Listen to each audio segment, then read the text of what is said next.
What's up, everyone, and welcome to another episode of The Terror Table, a horror movie podcast. My name is Mitch Oliver. I'm one of your hosts here every single week, and with me, as always, Buzi.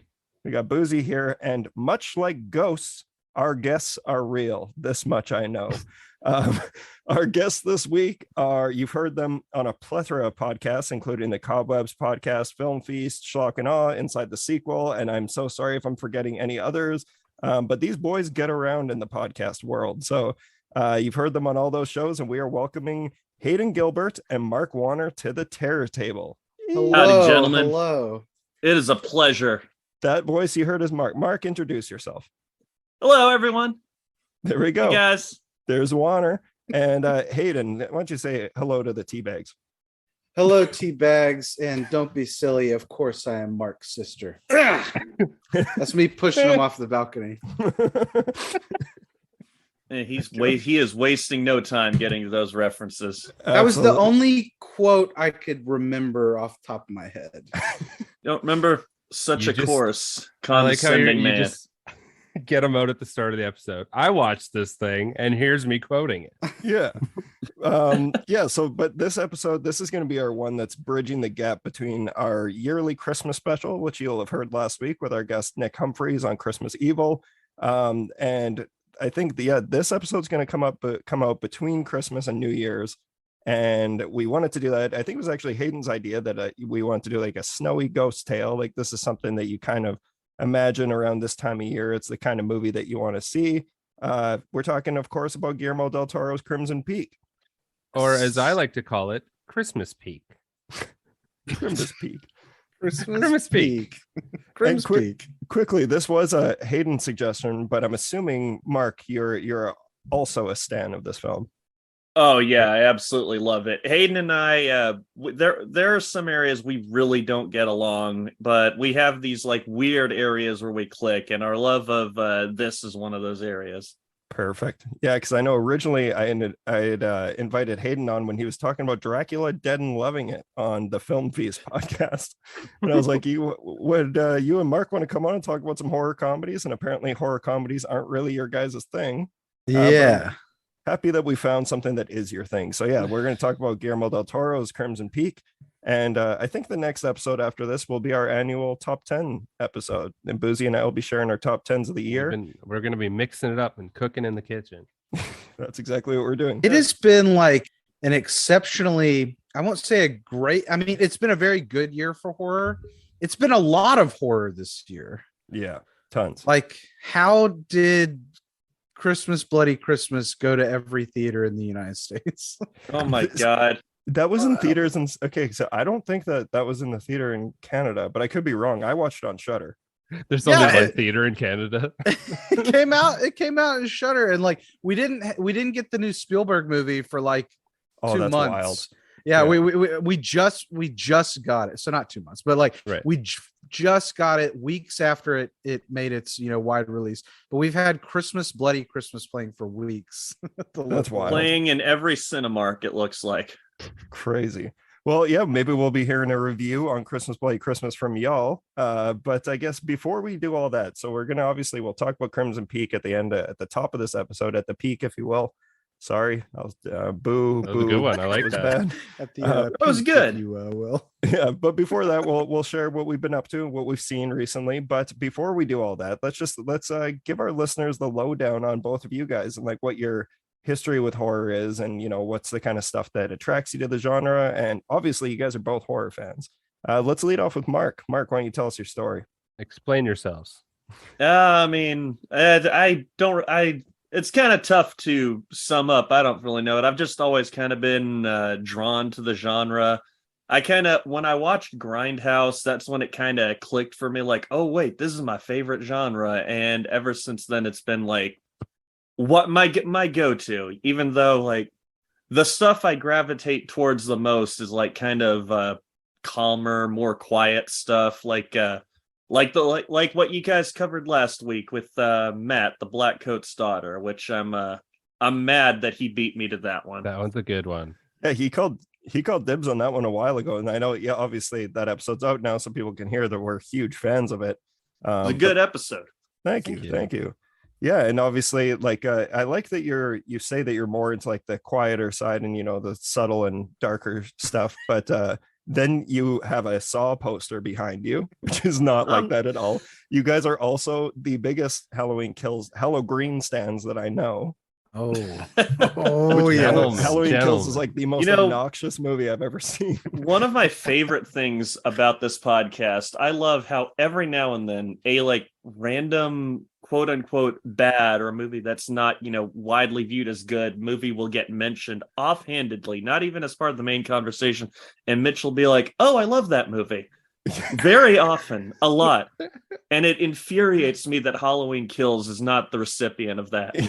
Okay, that's fair. I think in like a couple years he's gonna come around. He's gonna have like this really goofy fun stage and realize the goofy fun that it is. Here's the thing: once they announce the next direction they're taking Halloween, a lot more people I think will start liking the Halloween. Oh yeah, it's the same thing that's happening with zombies movies are getting reappraised now because people are so pissed off about I'm neither here nor there. I've gotten over my annoyance with those movies, but I love listening to you guys talk about that trilogy because you guys truthfully love it, and I love that for you. Wait, so out of the three, what is your favorite? Buzi and Mitch, what are your favorites out of the three? Because I know y'all don't like them from like the inception. Like you guys are gonna hate this, but honestly, Ends is my favorite. I love Ends. Yeah, I love Ends. Mine's in order of how they came out.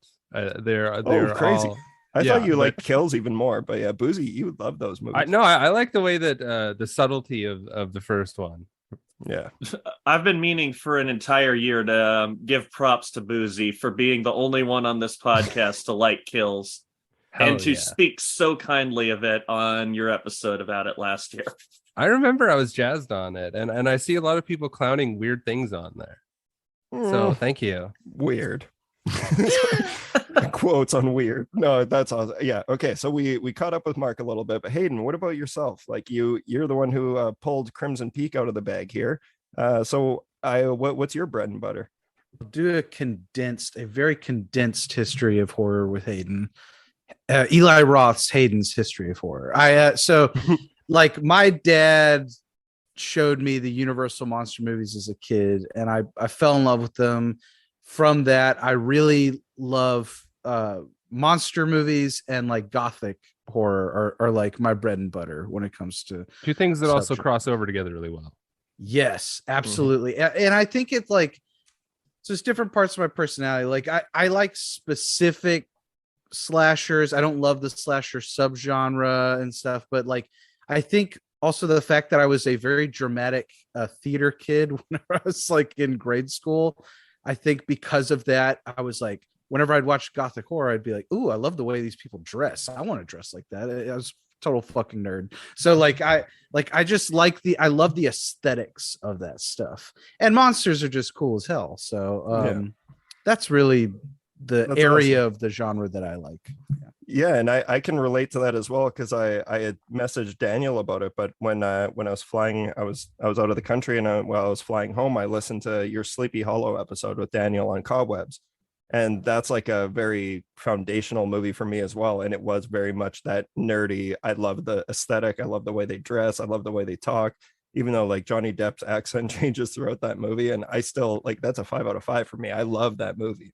That movie just has like the best line readings. Like every character has something great. Yeah. So it makes sense that we've now found ourselves at Crimson Peak, which I'm very excited to talk about eventually. But yeah, now that we got that out of the way, let's just kind of kick back and talk shop here, talk horror.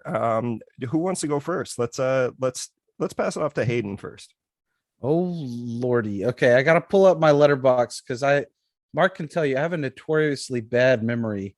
Mark, what have we watched? We've watched a bunch of stuff together recently. I mean, I guess we can I thought I was going to be the one talking about it, but I guess we can both talk about Christmas Bloody Christmas.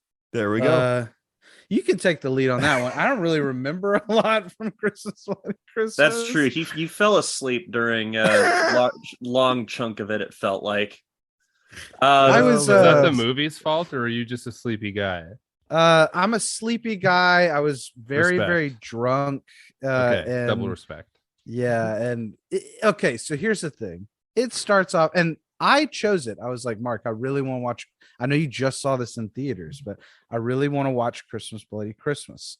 And we watched it, and I've never seen a Joe Bagos. Yeah, Joe Bagos. Yeah, I had never seen a Joe Bagos movie, but I'm familiar with like that crowd because I was a big Shockwaves listener. So like, Yeah. I know he kind of runs with them and you know his group. So we watched it and Oh boy. okay, Mark, you take over.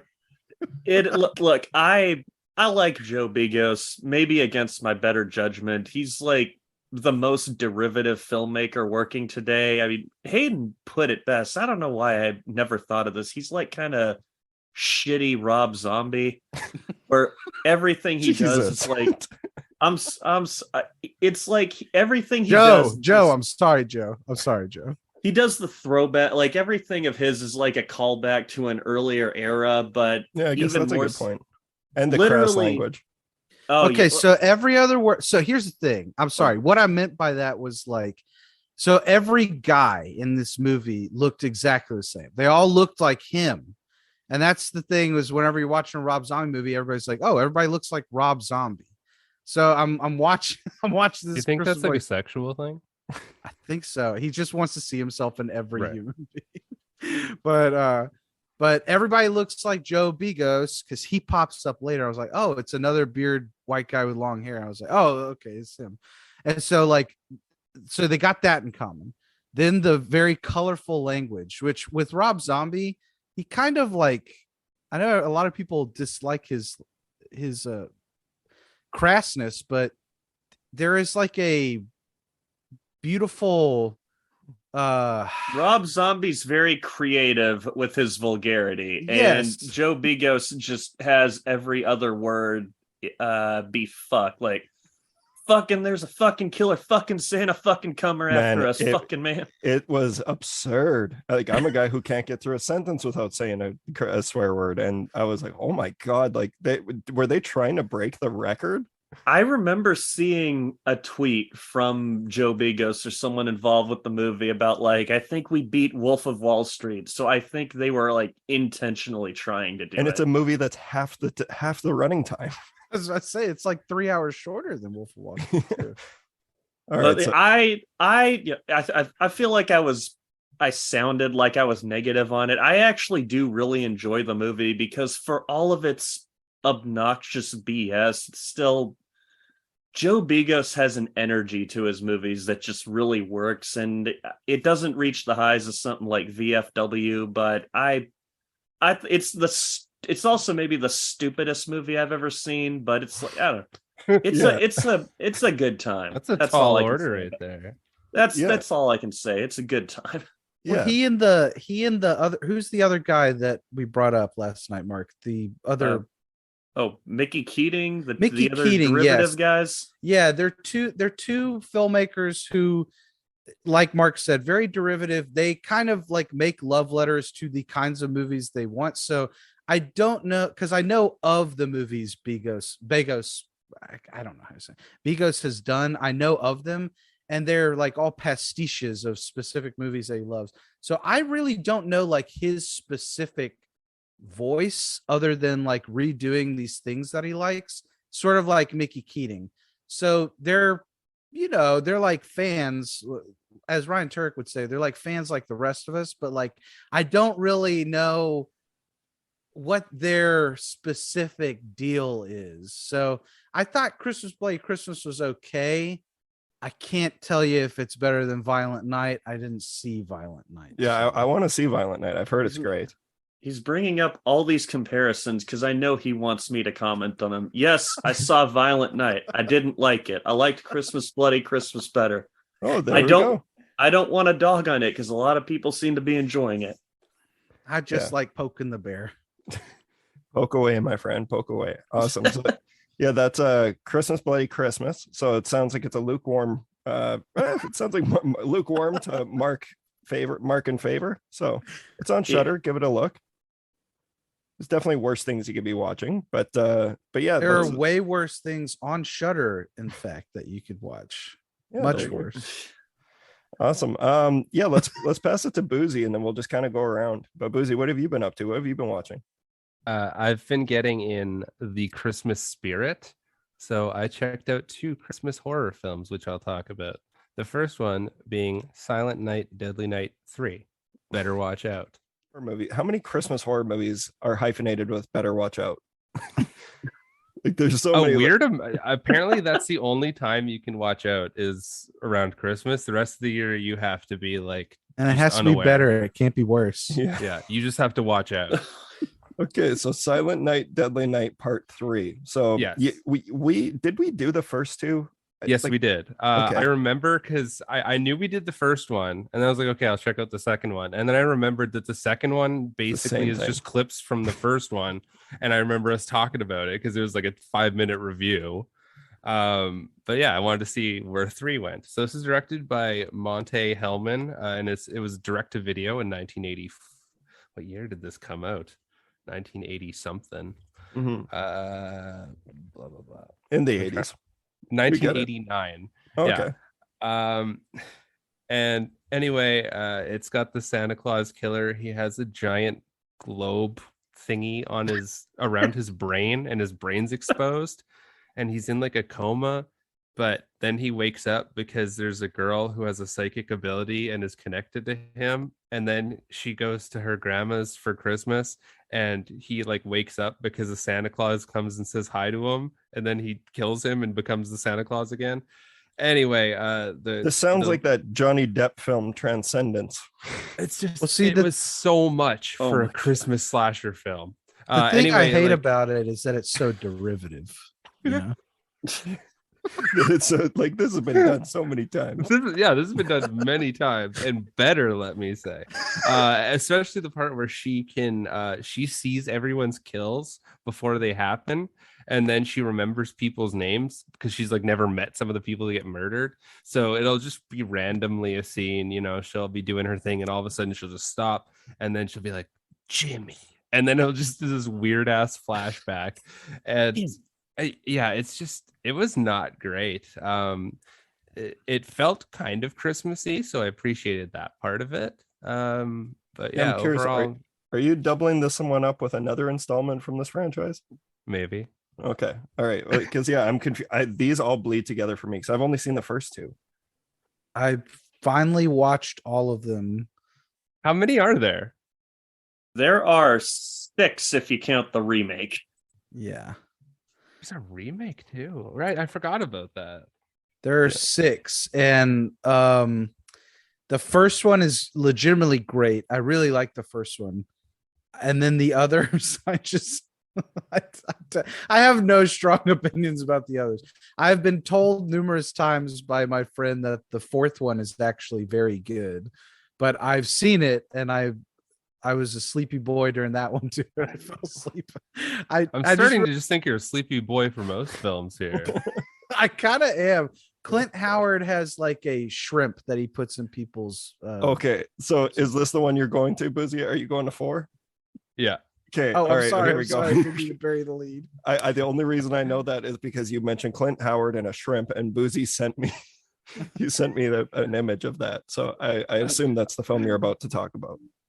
Yes. I didn't know if you wanted me to wait a little bit No, in let's suspense or okay. So I watched Silent Night, Deadly Night 4 Initiation.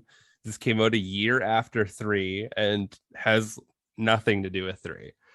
So it really has nothing to do with any of the other movies in this franchise.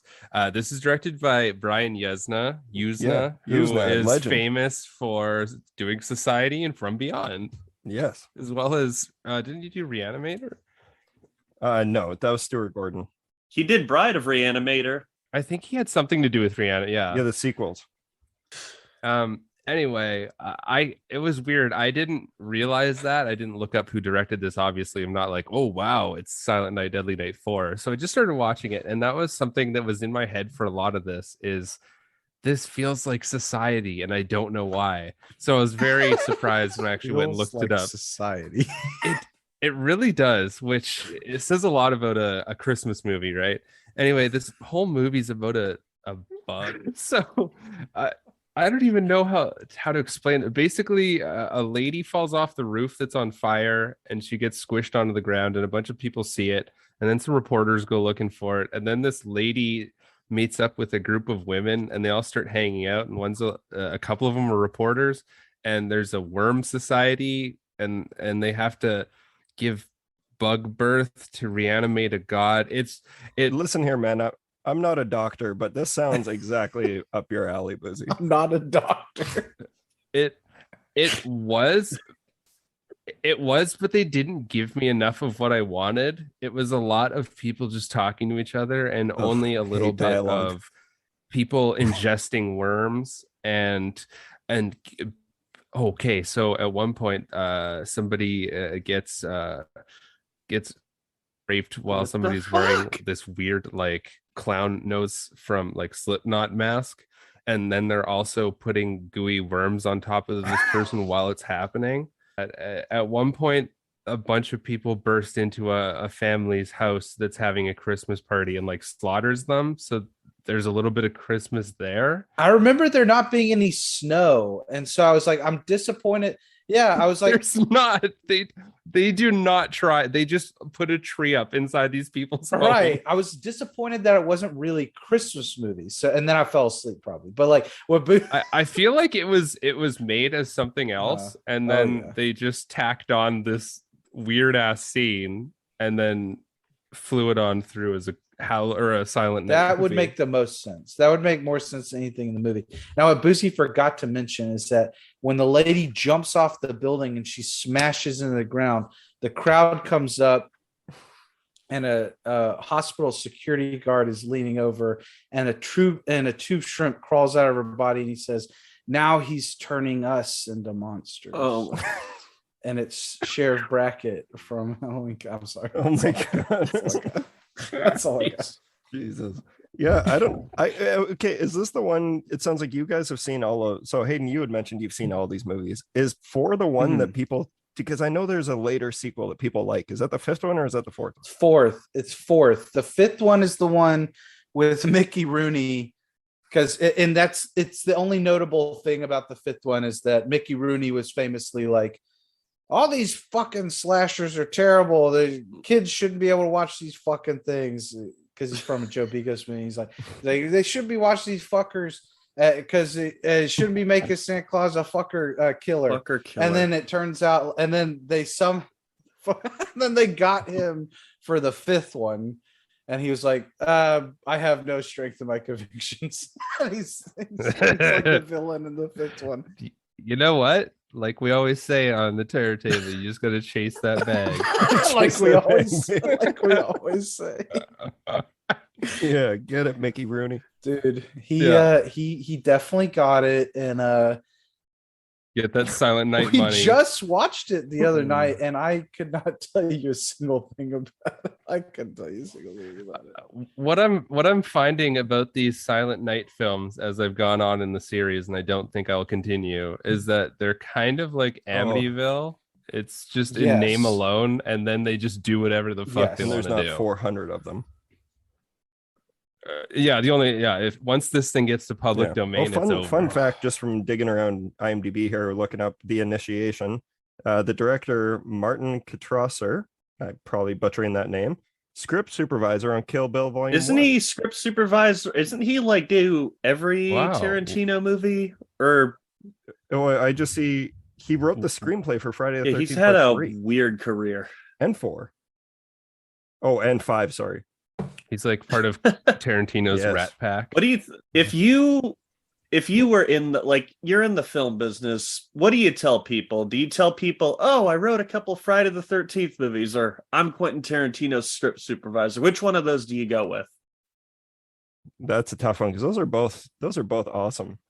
Depends who your Yeah, audience depends. is, Do I they like think. to fuck feet? Like if it's more of the like if it's the feet people or the horror people, that's really where you differentiate. And when it goes in between, you can Yeah. double whammy them. Okay. All right. Well, that's Silent Night, Deadly Night Part 3 and 4. Double header. That's a I guess I'll just quickly knock something off. Just got back today. I went to Seattle for the evening, and I went to the Museum of Pop Culture. So I got to see a bunch of really cool things. Do you feel depressed? Do you feel more grunge? Yeah, I did. There is something in my butt. Mm. No, I did. Yeah, I checked out the Nirvana museum. It was funny. I went with my roommate. He's not a Nirvana fan at all. I am. I actually do like Nirvana. Right. But he's like, yeah, like just look up wherever places you want to go. I was like, oh, I want to go to the house that Kurt Cobain blew his head off at. And he's like, what is wrong with you? Oh. But yeah, it's famously you can go and take a picture. But I had to choose between that or go and visit the filming locations for Twin Peaks. So that was obviously the highlight of my trip. Everyone who listens to the Terror Table knows I'm a Lynch stan. I love Twin Peaks specifically. Big time. Is my favorite. That's my favorite of his material. And it was just awesome, man. I went to the Double R Diner, which is actually known as Tweety's Cafe, and I had a breakfast, and I was like, well, God, I gotta have cherry pie. And it's funny, I don't like cherries, and I'm not a pie guy. So I was like, how are you not cherry a pie pie guy? hits What different, especially with a cup of coffee. What did pie ever do to you? What is it? What about it don't you like? I'm like offended. I'm not team Jason Biggs. Let's put it that way. So someone told me a long time ago, they were like, are you pie or cake guy? And at the time I was like, I'm more of a cake guy. They said, look, here's the thing. You can eat a piece of pie by yourself and it's fine. If you're eating a piece of cake by yourself, you're at rock bottom. And I said, great quote. You were like, that's some real shit. I wish That I is could go some back real in time shit. and make that my high school yearbook quote. That would have been great. But yeah, no, like I'm not really a pie. I'm not, and I just specifically I don't like cherries. I never have. But that's like what is always served in Twin Peaks, famously. Specifically, David Lynch would go in and get a slice of cherry pie and a cup of damn fine coffee. And it was funny. I almost got out of there without getting pie. But then I was like, I asked for I wanted to buy one of the Double R mugs, like just to take home with me. So I go up and they clearly go, oh, this guy's a Twin Peaks fan. And then the person upsold me. He basically acted. He's like, are you not gonna have pie? I was like, oh man, I'm full. Like I just had breakfast. He's like, do you not like Twin Peaks? Oh my God, he challenged. He challenged your fandom. Slit you into that one. Yeah, he upsold me hard, and I was like, you know what? God damn it, I'm gonna get it. You're not gonna leave without pie, are you? Not like a true Twin Peaks fan would do anything like that. I'm a pie guy now. I'm specifically a cherry pie guy. Well, that was one of the best pieces of pie I've ever had in my life. And there was like let's go eat it. Let's go to a pie eating contest, and you can try different flavors. You can really let's jump right in the deep end, Mitch. Yeah. Cherry pie is the only pie as far as I'm concerned. So I think you're good. What? No pecan pie. Pecan pie is good. So good pecan's decent, pumpkin pie is decent, but like after I had cherry pie, I'm just like, I don't ever want to go back to any other pie. banana cream, dude. Icebox lemon pie. No. Well, now you just Icebox lemon pie, dude. Welcome to the podcast. Refreshing. The freshest place on the internet. It was amazing. And then we went to like the historic waterfall that's right behind the Black Lodge, and it was amazing. Has anyone ever jumped off of that? We looked it up afterwards, and yes, a lot of people. I'm glad that you also like that's the information I need. That was Arden's thing. He was like, man, he's like, do you think anyone's fallen off that or jumped off it? I'm like, that there has to be an answer out there for that. And he's like, oh boy, so many people have died on that cliff. On purpose? I think a couple on purpose and a couple not. Oh. Either way, moral of the story is it was a great trip. I highly recommend visiting the Tweety's Cafe in North Bend if you're ever in that area. And like all those filming locations are within a 5-minute drive around there.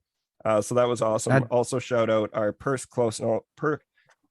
personal friend of the show, Eduardo Sanchez. We got to see his video camera from the Blair Witch Project was in that museum. Yeah. That was very cool for me. We're friends with him. If you guys didn't close know. friends, we know. Well, whenever you talk to him next time, tell him Hayden said, "Hey." Yeah, you were like, you've got the biggest Twin Peaks fan on here, the biggest Blair Witch fan. You are just pressing all of Hayden's buttons right now.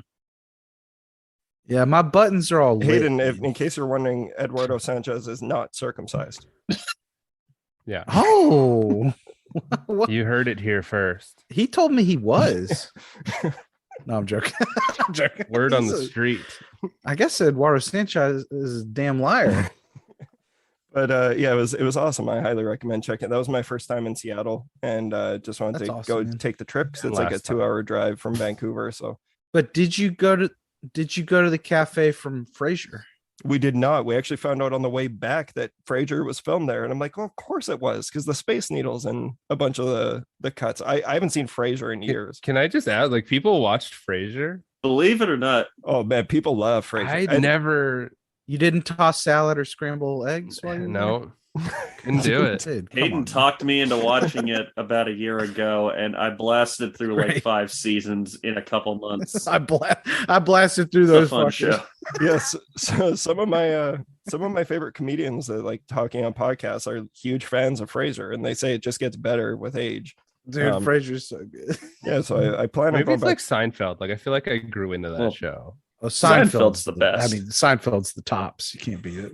Yeah. It is. I love, but I remember as a kid, fuck, this is such a tangent. I remember like I got tricked.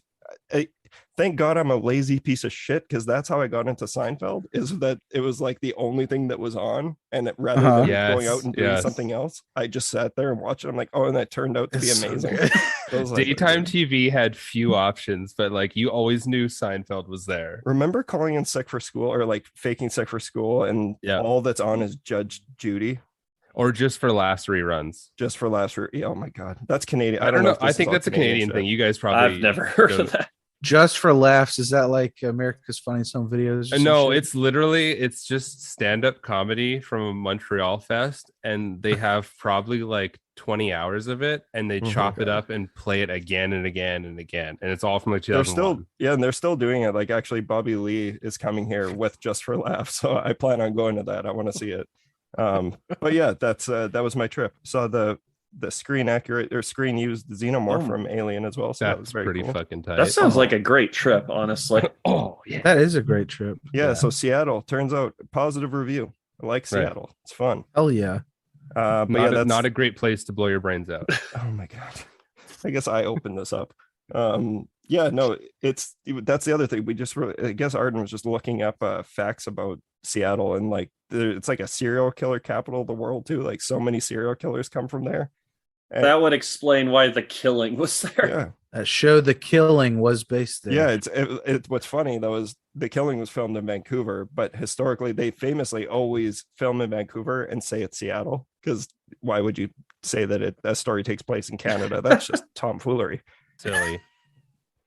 Like, how do you even say Vancouver? Vancouver, look, here's the thing.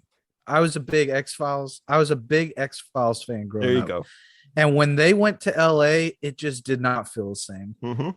The Pacific Northwest, specifically Vancouver, has such a nice feel Yeah. that it's like, I and agree. that's why like the pilot of Twin Peaks and and season 3, and specifically the establishing shots that they actually shot up there, they just hit so different than the rest of the show is shot in California. It just Yeah. doesn't feel the same. Yeah, agreed. Did you know that the reason X-Files moved to LA is because David Duchovny refused to, he's like, I'm not filming in Vancouver again. He just fucking Oh hated my Vancouver so much.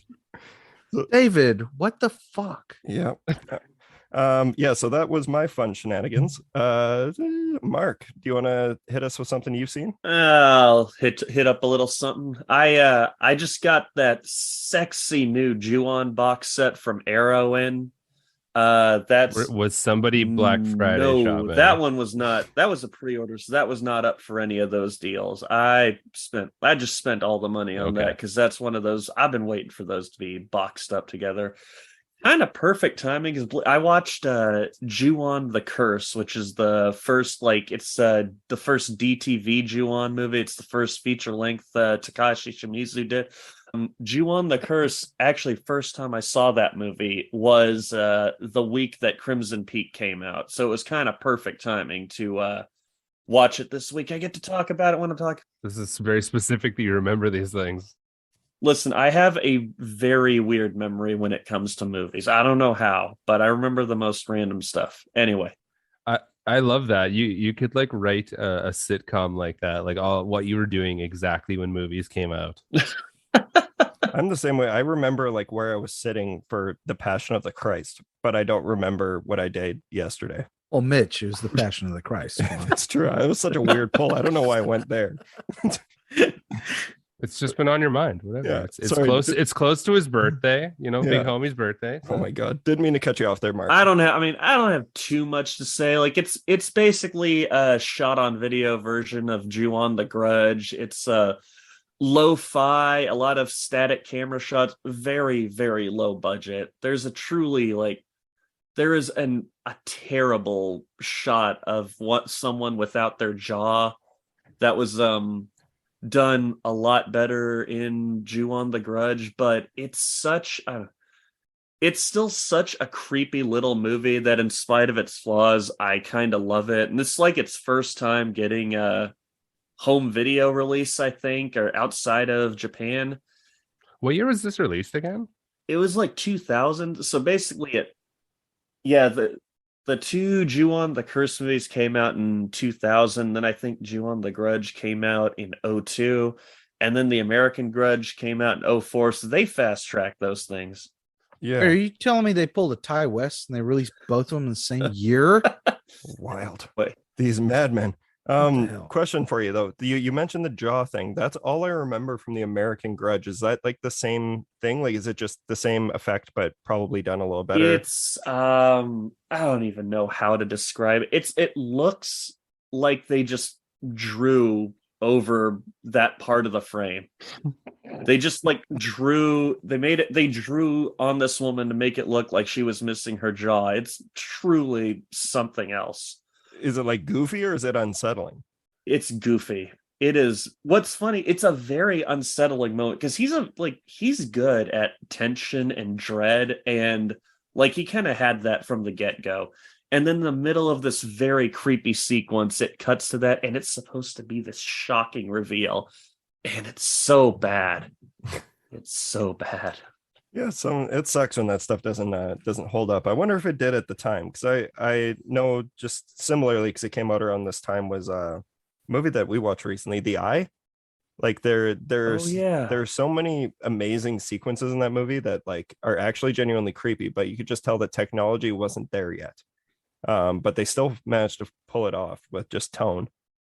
Yeah, that's I see. I'm a big J horror fan because a lot of them are like they are very quiet movies that kind of rely on dread, and I eat that stuff up. Yeah. So I am thrilled to have this box set, and I love getting to rewatch that one. That's Ju-on the Curse. Sweet. Ju-on the Curse now on Arrow Video. Hell yeah. Yeah, and I should mention most like video nerds know this, but it's a UK only release. So Mark just got a fancy region free player. I did. I upgraded to a region free player mainly for this box set. That's some commitment, and I really appreciate that. Yeah, I've been meaning to do that, but I just like I have so many. I have been lucky enough that I haven't had to have too many movies that are like not region blocked or anything like that. But I do know I have a copy of the American Werewolf in London porn parody. What is it called? Always a classic. I honestly don't even know. It's still wrapped. It was given to me as a gift from a friend, but it was like, oh, it's region blocked, so I can't even watch it even if I wanted to. So now American Werewolf in London. Oh no, I'm pretty sure it's nothing creative either. Oh, I'm pretty sure there's like a setting for your like PlayStation that you can switch your region. you can only do it a certain number of times, though. I think, right? Yeah. Yeah, I think that's the caveat. Did they just call it the same thing in American Werewolf in London, and London is just the name of the girl that the werewolf bangs? That would make way. I don't know why I didn't piece that Starring together. London Keys, dude. There you go. There you go. All right, we got the inside I can't knowledge believe I on didn't this think now. of that. That's absolutely what the joke is, I'm sure, in the title. I didn't even piece that together. Yeah. Oh, that's good. This isn't a joke. This is a porno. These people all love each other very much. Oh, so okay. Hayden, do you have anything else you want to talk about? There's a few I could choose from, but I know there's one specifically that I still need to talk about, and it could lead pretty well or pretty nicely into Crimson Peak. So, how much time do you want to devote to the pre-Crimson Peak? We're gonna have lots. Let's do a different one than that one, and then we'll pass it Okay. back to you before we go into the main feature. Okay, gotcha. Okay, so yeah, there's a few different ones I could choose from, but I guess I'll choose the movie that's rather new. Have y'all ever heard of this movie called The History of the Occult? Right, you were mentioning it to me, but I actually haven't seen it. It's a Spanish language movie. It came out. Letterbox says 2020, but it wasn't readily. I think it played festivals or something, but it just finally got dropped. It's finally available to watch in North America on a Screambox. That really janky. Shout out Shout out the Screambox. box. Terrifier 2, baby. I am a dumbass, and we programmed this movie at the Saskatoon Fantastic Film Festival a couple years ago. That's where I've heard about. I was gonna say it sounded really Oh, familiar. A couple Okay, years ago, so- so this one's kind of been waiting a while to come out then. I think it was during COVID. I think this was because we were historically the only festival that was running in person during the pandemic. Dude, represent. But Awesome. the We best said part fuck about it it. is that the only people that were there were the people who were putting it on, and we're all like so far, like everyone there is like the furthest thing from anti-vax or anti-COVID, and it's like, Yeah, so it was yeah. like we had a giant theater and we were all sitting like far apart. Yeah, sure, we'd seen most of the movies when we were programming them, but it still was just nice seeing movies in the theater during a very dark time. But okay, History That's of the cool. Occult. Did you get to watch it? I can't remember. I don't think I did see it. I don't think this is one that I saw. Okay, so I'll try and jog your memory. It's in black and white. It's Spanish language. It Yes, I is have a seen it. Yes. yes. It's like it's like a political conspiracy thriller mixed with the other movie I'm going to mention later, Ghost Watch, sort of. So it's like it's very cool. It all takes place over it basically in like real time. Over the course of like a little bit over an hour. It's the last show in this broadcast of this very famous investigative reporter type show, sort of like 60 Minutes or something, Mhm. but for I can't remember whichever country this takes place in. And they've been doing an investigative report over the president's alleged ties to like this cult, and their funding has been pulled, the show's getting shut down, but through the support of a not exactly anonymous, but this like suspicious group, they've been giving the funding to finish out their investigation on the last night that they can. And of course it's aligning to some sort of event that's going to happen at the very end of the broadcast. And so you're following the in studio interview of this guy who said he knew and kind of made the president who he was, who has now been like excommunicated from the cult.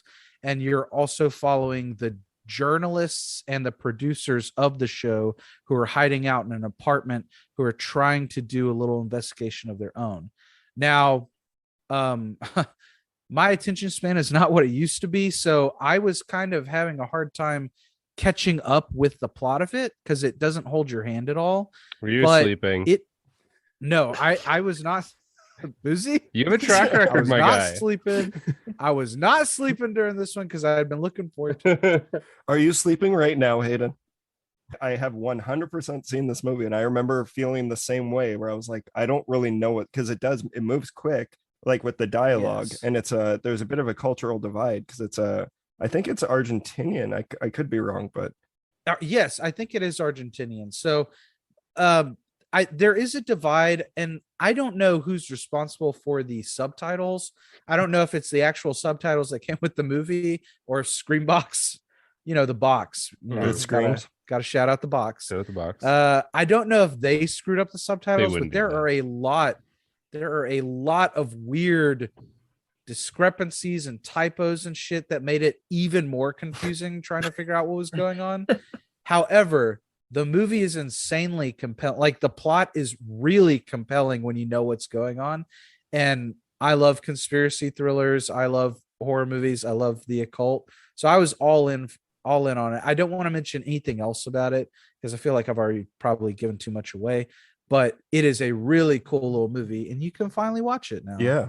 If you Shout out subscribe to Screambox. Yeah, another one that we don't Scream. have in Canada, but hopefully it's coming soon. 'Cause yeah, I want to see this one again because now and I'm looking at the IMDb. I remember really liking it by the time the credits rolled. But I had a Yes. similar experience where I was like, and I remember thinking the same thing. I thought about Ghostwatch while I was watching it, but Yeah, I need so- to check this out then, because Ghostwatch is a great buzzword for me. this was a Jay Luke choice. I'm pretty sure he Shout pulled out for this homie one. J. Luke. Yeah, so cool. Well, yeah, so it's History of the Occult, which you can see on Screenbox. Awesome, Hayden. Buzi, do you want to hit us with one? That's all I got for this All week. you my got? guy. Okay. Yeah. Mark, come Yeah, through, buddy. that's all Make I one up. got. Make one up. I watched the new Park Chan-wook Decision to Leave. That's not a horror movie. I saw that but, too. You know, there's some horrific things in that movie that now come on, Mark. You watched the Rebecca McKendry anthology movie, All the Creatures Listen, Were Stirring. Did you watch that? I'm trying to. He knows what he's doing. Yeah. It wasn't Stop my ruining fir- his positivity here. This was another Hayden Sleepwatch. We watched it right after Christmas, Bloody Christmas, and Ghostwatch, more like Sleepwatch. yeah, Mark, I'm fine. starting to think that you're Hayden's like white noise machine. Like you guys start watching movies together and he just goes to sleep and it's very comforting Honestly, for him. It's actually one or the other. Either he falls asleep or I fall asleep. That's Yeah, you true guys are friendship. cute. That's beautiful. Yeah. I don't, what do you want me to talk about? Decision to Leave or All the Creatures Were Stirring? All the creatures. I want to hear this. Okay, that's good because that's more appropriate for this. I want to hear about these creatures. Look, All the Creatures Were Stirring. It's not good. It's an anthology. It's comprising of like 4 segments and a wraparound, and only one of them I would say is good. There's like a 3-star segment mixed in with a bunch of 1-star segments. I don't want to be overly mean, but I think it's pretty incompetently made. Like they have Constance Wu from Crazy Rich Asians in one segment, and I feel like the entire budget went to getting her to be part of the cast. Yeah, this was. Doctors don't always make the best directors. I still haven't seen Glorious, but I've heard Glorious is awesome. Well, you're not talking to the right person to get that opinion. That's all I'll say. Now, okay, I will say this. I was not a big fan of Glorious, but the direction really wasn't the problem with me. Or it wasn't the biggest problem for me with that movie. The writing for that one was I just wasn't a fan. But That's very well. I like that we watched Hayden plant a trap for Mark to walk into. He does this all the time. He did it on Film Feast. He'll probably do it again on whenever we do the top 10 episode in a few weeks. yeah. Awesome. Okay. We know too I like much that you about admit each it other. too. Yeah, I'm gonna do that. It's gonna happen. It's gonna happen. All right. Well, yeah, I guess before we get into Crimson Peak, let's end off with a little review on a movie that I know all of us are actually, I don't know about Mark, but I know that Buzi and I are huge fans of Ghostwatch. Hell yeah. So Haven't seen it. We name dropped it earlier, and the entire reason I bring it up is because out of nowhere, a few weeks ago, I saw on Amazon this link go up for Ghostwatch coming out to Blu-ray, and I mean, you guys are familiar with it. This has been one of the hardest movies to find. Yes. For a long time, and it disappeared off the internet entirely a few years ago. Shudder took it off. Yeah, I don't know about Canada. Yeah, I don't know about Canada, but I couldn't find it to watch anywhere over here. And unless you maybe wanted to illegally download it or something, torrent it or something. But I finally saw that it popped up on Amazon. Was not expecting anything from it because I didn't know the company that was putting it out. So I was like, it'll probably be some cheapo transfer on a Blu-ray disc, but I'll get it. It's only $20. And this thing is amazing. It's like an Arrow release. It's got Really? it's got the script. It's got a booklet filled with like essays and stuff. It's got these cool little collectible cards. It's got an amazing making of bonus feature. So there's really some good like legit commentaries. love put into this. Yes, and yeah, absolutely. And so I popped in the actual movie earlier to rewatch it because it's been a while since I've seen it, and man, it is just an absolute gem. Like it is such. I think it's like a masterpiece. Yeah, this is one of those.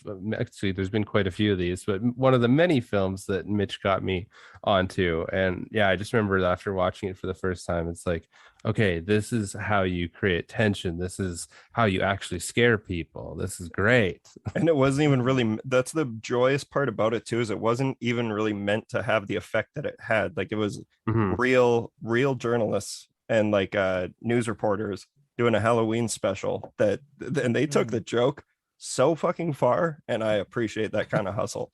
Because so the aftermath of that movie is insane. Like a kid killed himself because he was so scared. Because that actually happened. It was pretty wild because at the time, what year was this? Was this 93? 93.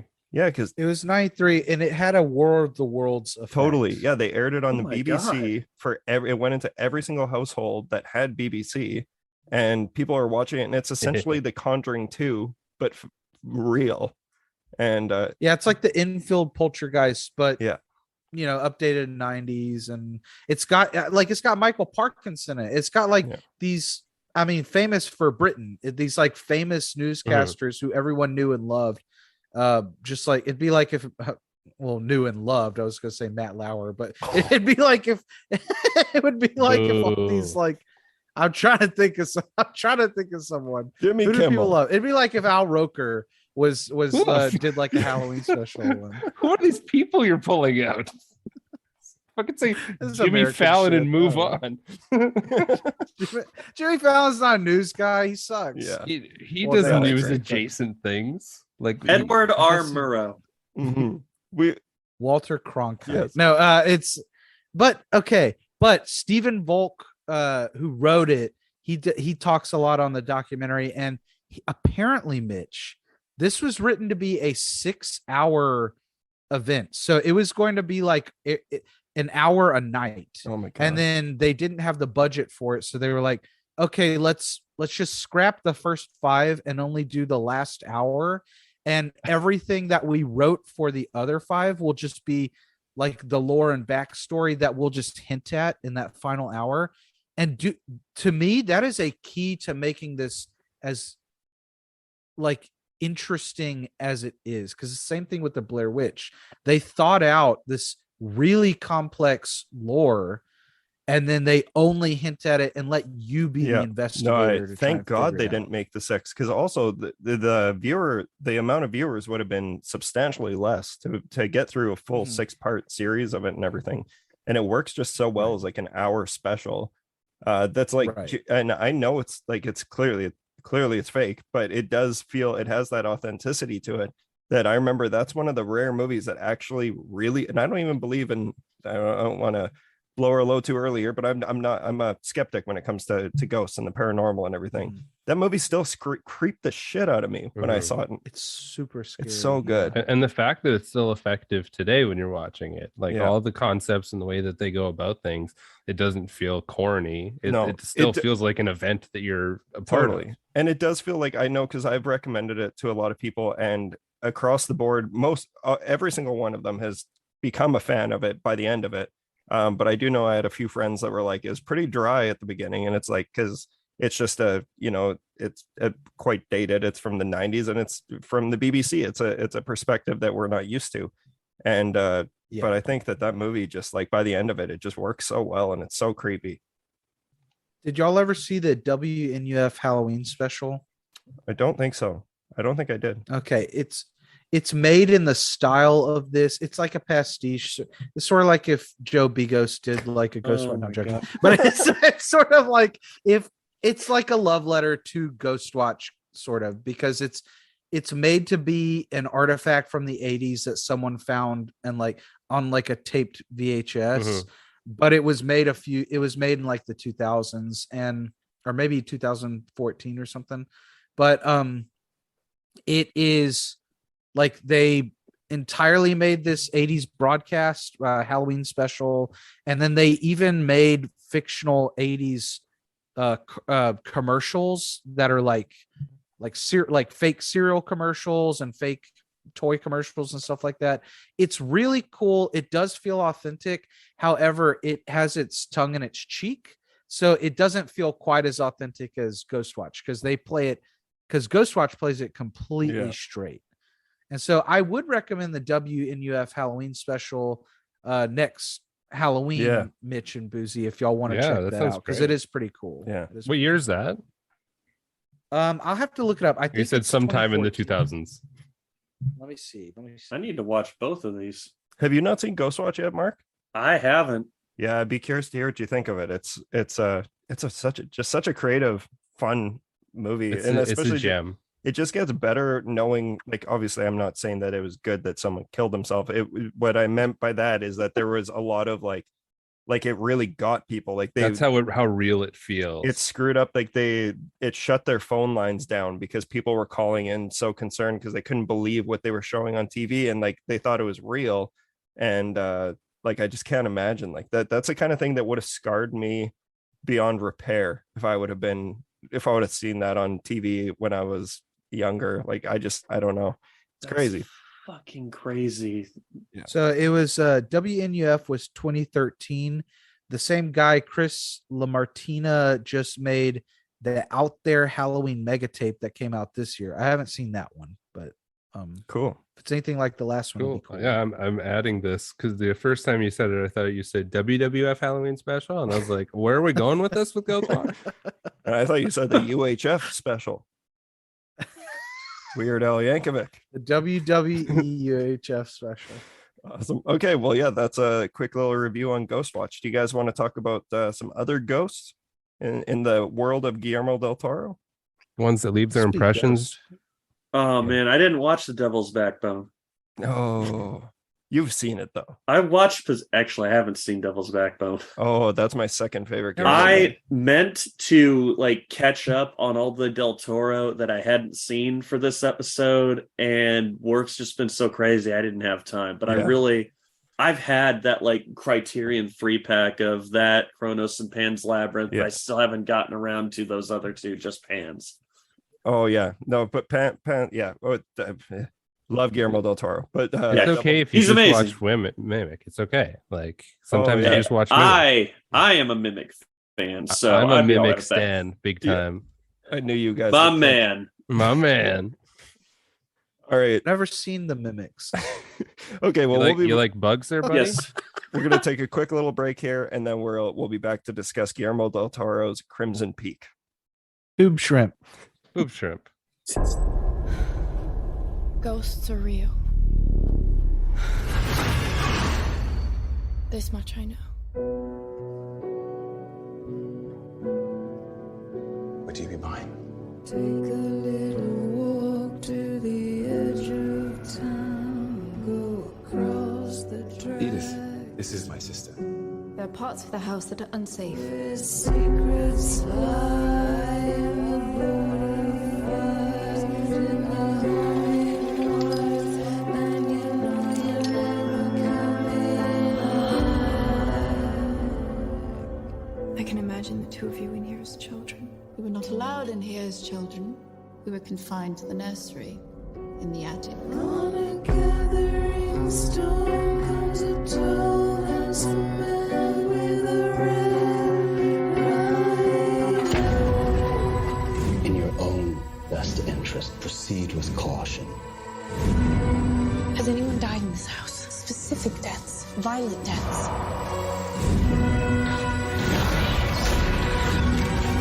I have to leave. I'm here to take you away. There's nowhere else to go. This is your home now. Beware of Crimson Peak. All right, and welcome to our main feature presentation where we're going to be discussing Hayden and Mark's choice of the week, Crimson Peak, written and directed by Guillermo del Toro. This movie came out in 2015. I remember that because this was right near the end of Sons of Anarchy, I think. And this was when Hollywood was trying to make Charlie Hunnam happen. And you're totally right. That yeah. was when they were like, "Oh yeah, he's a star." Pacific Rim was before this too, though, and he was give in up that fight, Hollywood. That's a good fight. Yeah, so we've talked a lot about Guillermo del Toro's films on the show. I don't think we definitely have not talked at length about Crimson Peak, so I was very happy when you came up with the suggestion. I do have to say this does trump my Dracula Dead and Loving It pick, but I still wanted to do that on the show at some point. Yeah, Yeah, not now. That's a good movie. Yeah. You go movie. It's a good movie. Okay. All right, let's lead off. I'm going to pass it off to Mark here first, because you, out of everyone, are the one I know the least amount about your history with this movie and like what your general thoughts are. So Mark, let's just take it away. Well, I should point out, you said written and directed by Guillermo del Toro. We should throw in, it was co-written by Matthew Robbins, who also co-wrote Mimic. He co-wrote Mimic, and one I'm very fond of, he co-wrote with del Toro the Don't Be Afraid of the Dark remake, which del Toro didn't direct, but it feels very much like a movie he directed. I think that it's got that palette. Yeah, which was written and directed by a Saskatoon boy too. Sorry. Ooh. So I'm lost right now. That's because I cut you off a bunch. I'm no stranger to that. Cut me off all you want. Hayden does it all the time. Yeah. Anyway, I'm big Mimic fan, big Don't Be Afraid of the Dark fan. Hell yeah. Huge Crimson Peak fan. It's my favorite del Toro film. That's hot take number one for the night. I'm sure the first of many. Always been a big del Toro fan. So when I heard this was coming out, I was so excited, even though I'm not a big period piece guy. Like, the further you get away, I'd say like before the 1970s, the further you get away from that, like, you have to work harder to get me interested in your movie. But if it's del Toro directing it, of course I'm going to be happy. And if you telling me you didn't like 1917? I want to watch 1917. You liked it better in 1916, is what he's saying. Oh God. Okay. You completely derailed him on that. Yeah. So like, you're generally like, are you generally a fan of ghost tales? Because this is it's a gothic whimsical romance. Yeah. So gothic romantic ghost tale. I am a big fan of ghost stories. So you throw a ghost into a movie, unless it's just, Casey Affleck wearing a sheet over him, I am on board for your movie. Anyway, no love for Ghost Story. Hey, haven't seen it. I'll probably like it Casey when I watch Affleck. Speaking of pie. Oh right, there's like a 15 15-minute scene of eating pie. Isn't he canceled? Isn't he one of the many canceled stars? He's one of them, yeah. But He's one. I think I remember you telling me something about that. Yeah, I used to keep a close tally on everyone. You were really good for that. I honestly took a step back when Daniel Epler called me out being like, Mitch Oliver is obsessed with everything wrong that people have done in their lives. And I'm like, okay, maybe this isn't a good. We say Matt is the hound for justice, but I think Mitch is the no, it's I liked it just because I would be like, oh, I really like this person. What have they been up to lately? And Mitch is like, oh, they beat the shit out of somebody and Hollywood won't cast them or anything. And I'm like, oh, okay, that makes sense. I haven't seen that. Oh, okay. Yeah, I'm a real you're a real Wikipedia. The life of the party is what they say. I know how it feels to be called out by Daniel. He recently called me out for like going to my notes at the end of every episode to see if I have anything else to say. So I will not be doing that tonight, Daniel. Man. Daniel's never said one wrong word against me. So yeah, it seems because you're a perfect human being, and you're the perfect human being who did bring up that you suggested Crimson Peak. So why is that, Hayden? Why did you want to talk about this one? Well, first, I want to establish how do we all do any of us? I want to establish each and every one of us thoughts on ghosts themselves. Do we believe? Yes, no, maybe. Ooh. I'm a hard no, but I thought you said you're a skeptic. Yeah, I am. Are you in the middle or that's what? my nice way of saying grow up, you fucking fools. I'm a soft no. Like You know what? I'm want to down with believe. the ghosts. I think love there's ghosts. got to be something to it. Yeah, I do love ghosts, and I love Casey Affleck as a ghost. I don't even know if that's. It's been so long since I've seen that. That's Mitch's way of saying he'll love Casey Affleck when he dies. Yeah, no, I generally I love ghost tales as well, ghost stories. Some of my favorite horror movies are supernatural horror movies. That's funnily enough, and I know I say it every time, I'm not going to keep talking about my own movie, but gothic films and ghosts, and honestly, even another one we talked about is J horror, which if you watch the Druid's Hand trailer, you see all three of those things. And it is that those are just general things that I like. I like the gothic feel, the aesthetic. I love the idea of a presence that you have no control over, that there's nothing that you can do to prevent them. And I mean, unless you have a ectoplasm gun or whatever is in Ghostbusters. But yeah, I'm a fan. Buzi, what about you? I already said I believe in ghosts. Yeah, do you And like I'm ghost also movies? a big We're fan. kind of I'm like a big. I thought we were asking just if we believed in ghosts, but I'm also a big fan of ghost movies. I think that they, there is something that isn't malleable or anything something not physical that can harm you is always a cool story to be told. Yeah. Mark, do you believe? I don't believe. I'm open to it though. If I ever see enough evidence, I'll be like, okay, I believe now. If you ever saw like a ghost crossing the street, you're like, okay, I'm good. I should say I want to believe. Yeah, because I think it would be cool if that stuff was real. But I mean, it'd be less depressing if you could think about, maybe something else after all this. But then at the same time, it's like that could be more depressing. Like, you're gonna tell me that I got to do more of this shit after I die?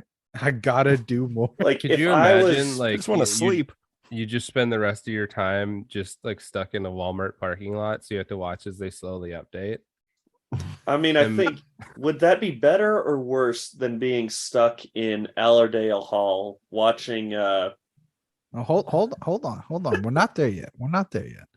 oh yeah, I guess being stuck in Allerdale Hall would be pretty awesome.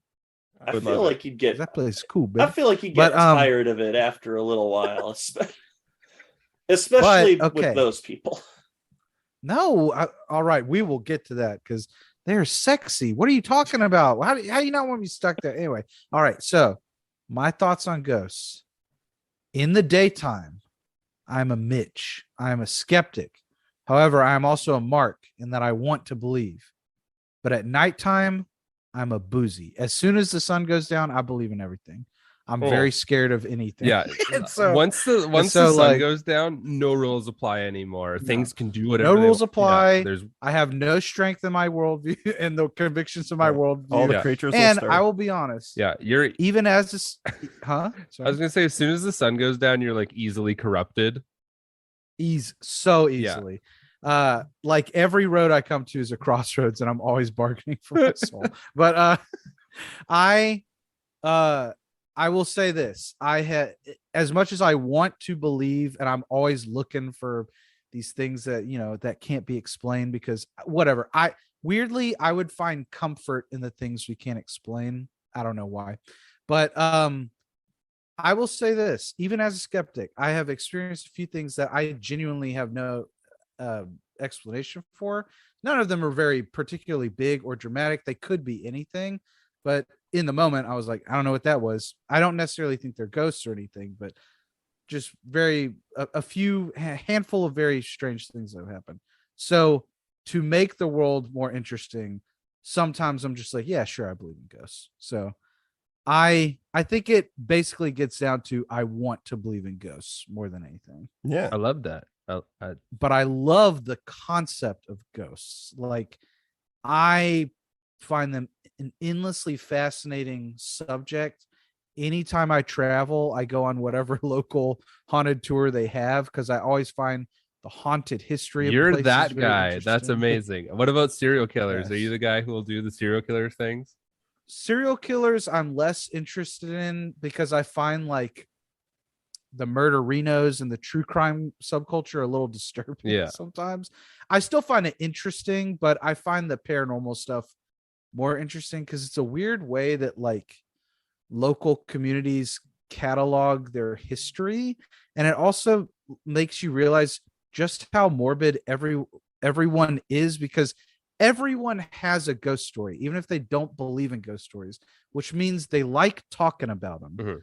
And I find that interesting. And the reason, I don't mean to monopolize anything, but I just want to say the reason I wanted us to talk about Crimson Peak is because before Halloween was popularized, Christmas was the time of year that everyone told ghost stories. It was a very big tradition before the 1900s for people to tell ghost stories in front of the fire. And like, we should bring that back. That's all I'm saying. This guy with his knowledge of the history of the occult, it always boggles my mind how he I just love pulls that. this stuff up. Hey, I've seen the movie, The History of the Occult, Yeah. so I love absolutely. it. I'm Yeah. always shocked how he just pulls these facts out of the air. He clearly just yearns for a time of fire and storytelling in person. Like this must be Yes. like this must be a side effect of COVID. I think we yearn Yeah. to return to the caves. Yes. Long COVID, I nap during movies, and I long to return to the caves. Yes. And question for all of you: do we think that the ghost of Stanley Kubrick is terrorizing Greta Gerwig right now for that Barbie trailer? I I hope he can't rest. I think he's One more take. I think he's too busy. He has just never stopped haunting Peter Hyams, so he hasn't gotten Right. around to Mike Flanagan or Greta Gerwig yet. Yeah. Is it because Peter Hyams is best friends with O.J. Simpson, or is it because he made 2010? Or is Oh my god, maybe it's the latter. Or maybe it's the former. I did not know about the Peter Hyams OJ correlation. Neither did I. There's some Mitch, add it to your list. another Hayden has conspiracy like to look a at. OJ friend tracker, and it just shows like who all the people that are friends that are cool with OJ are. Well, he made a, what is it, Capricorn 1, right? Yeah. Yeah, so made that with OJ, and he's the only reason I know they're friends is because he's in that 7-hour ESPN documentary, the 30-30 Yeah. OJ Simpson thing. That shit was amazing, and they keep cutting back to Peter Hyams. He's like, "My friend is a killer." So, like, cut to stuff. Well, that would explain It's like, End of God Days. damn, Peter, what the fuck? Peter's really going through it in that one. I mean, Talk about a tangent. Hey, we're talking about ghosts. We just had a tangent about a maker of ghosts. Yeah. All right, so now let's just talk about Crimson Peak. Yeah. So yeah, like Hayden, I know, like we just finished talking about all of our queries about ghosts and everything, but this was a movie that you suggested. What made you want to talk about this one? You clearly are a big fan. So I can't set this up without talking a little bit about Guillermo, because Guillermo, kind of like Mark said, I kind of feel similarly. I think it's sometimes I feel like I like him more than I like his movies, whatever movie I'm watching of his, because he is just such a compelling guy and very, very thoughtful. Mark, you were trying to watch the commentary, the movie with the commentary, right? I made it about 4/5 of the way. And why was Mark? But at first it was because I was impatient at trying to take notes. But then I actually kind of got over that. But then I had to go to work this morning, and because things didn't work out, I wasn't able to finish it. But it's fascinating listen, just always full of knowledge, just full of passion about what he's doing. Just a great guy to hear talk about movies and horror. And Anything, honestly. truly, yeah, and I would agree with that. And whenever you hear about directors or filmmakers who put thought, everyone should put thought into every detail of their movie, right? Like Kubrick, people say that about Kubrick. Well, Guillermo backs it up, because I did watch the commentary, and like Mark, I stopped taking notes because I was like, I would just be transcribing everything he says, because everything he says is worth repeating, worth saying in the first place, and it adds so much to what you're watching. Every little detail means so much. And it became a little overwhelming, but it was also just very interesting. And that's why I like him so much, because I genuinely feel like, people say that about Jordan Peele too. He's a very thoughtful filmmaker.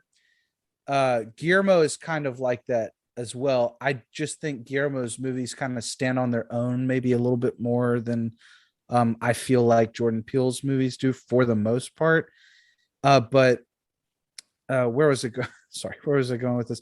Oh, a lot of the times with Guillermo's movies, he says this, he's more a fan of the aesthetic of horror than he is of what he calls the mechanics.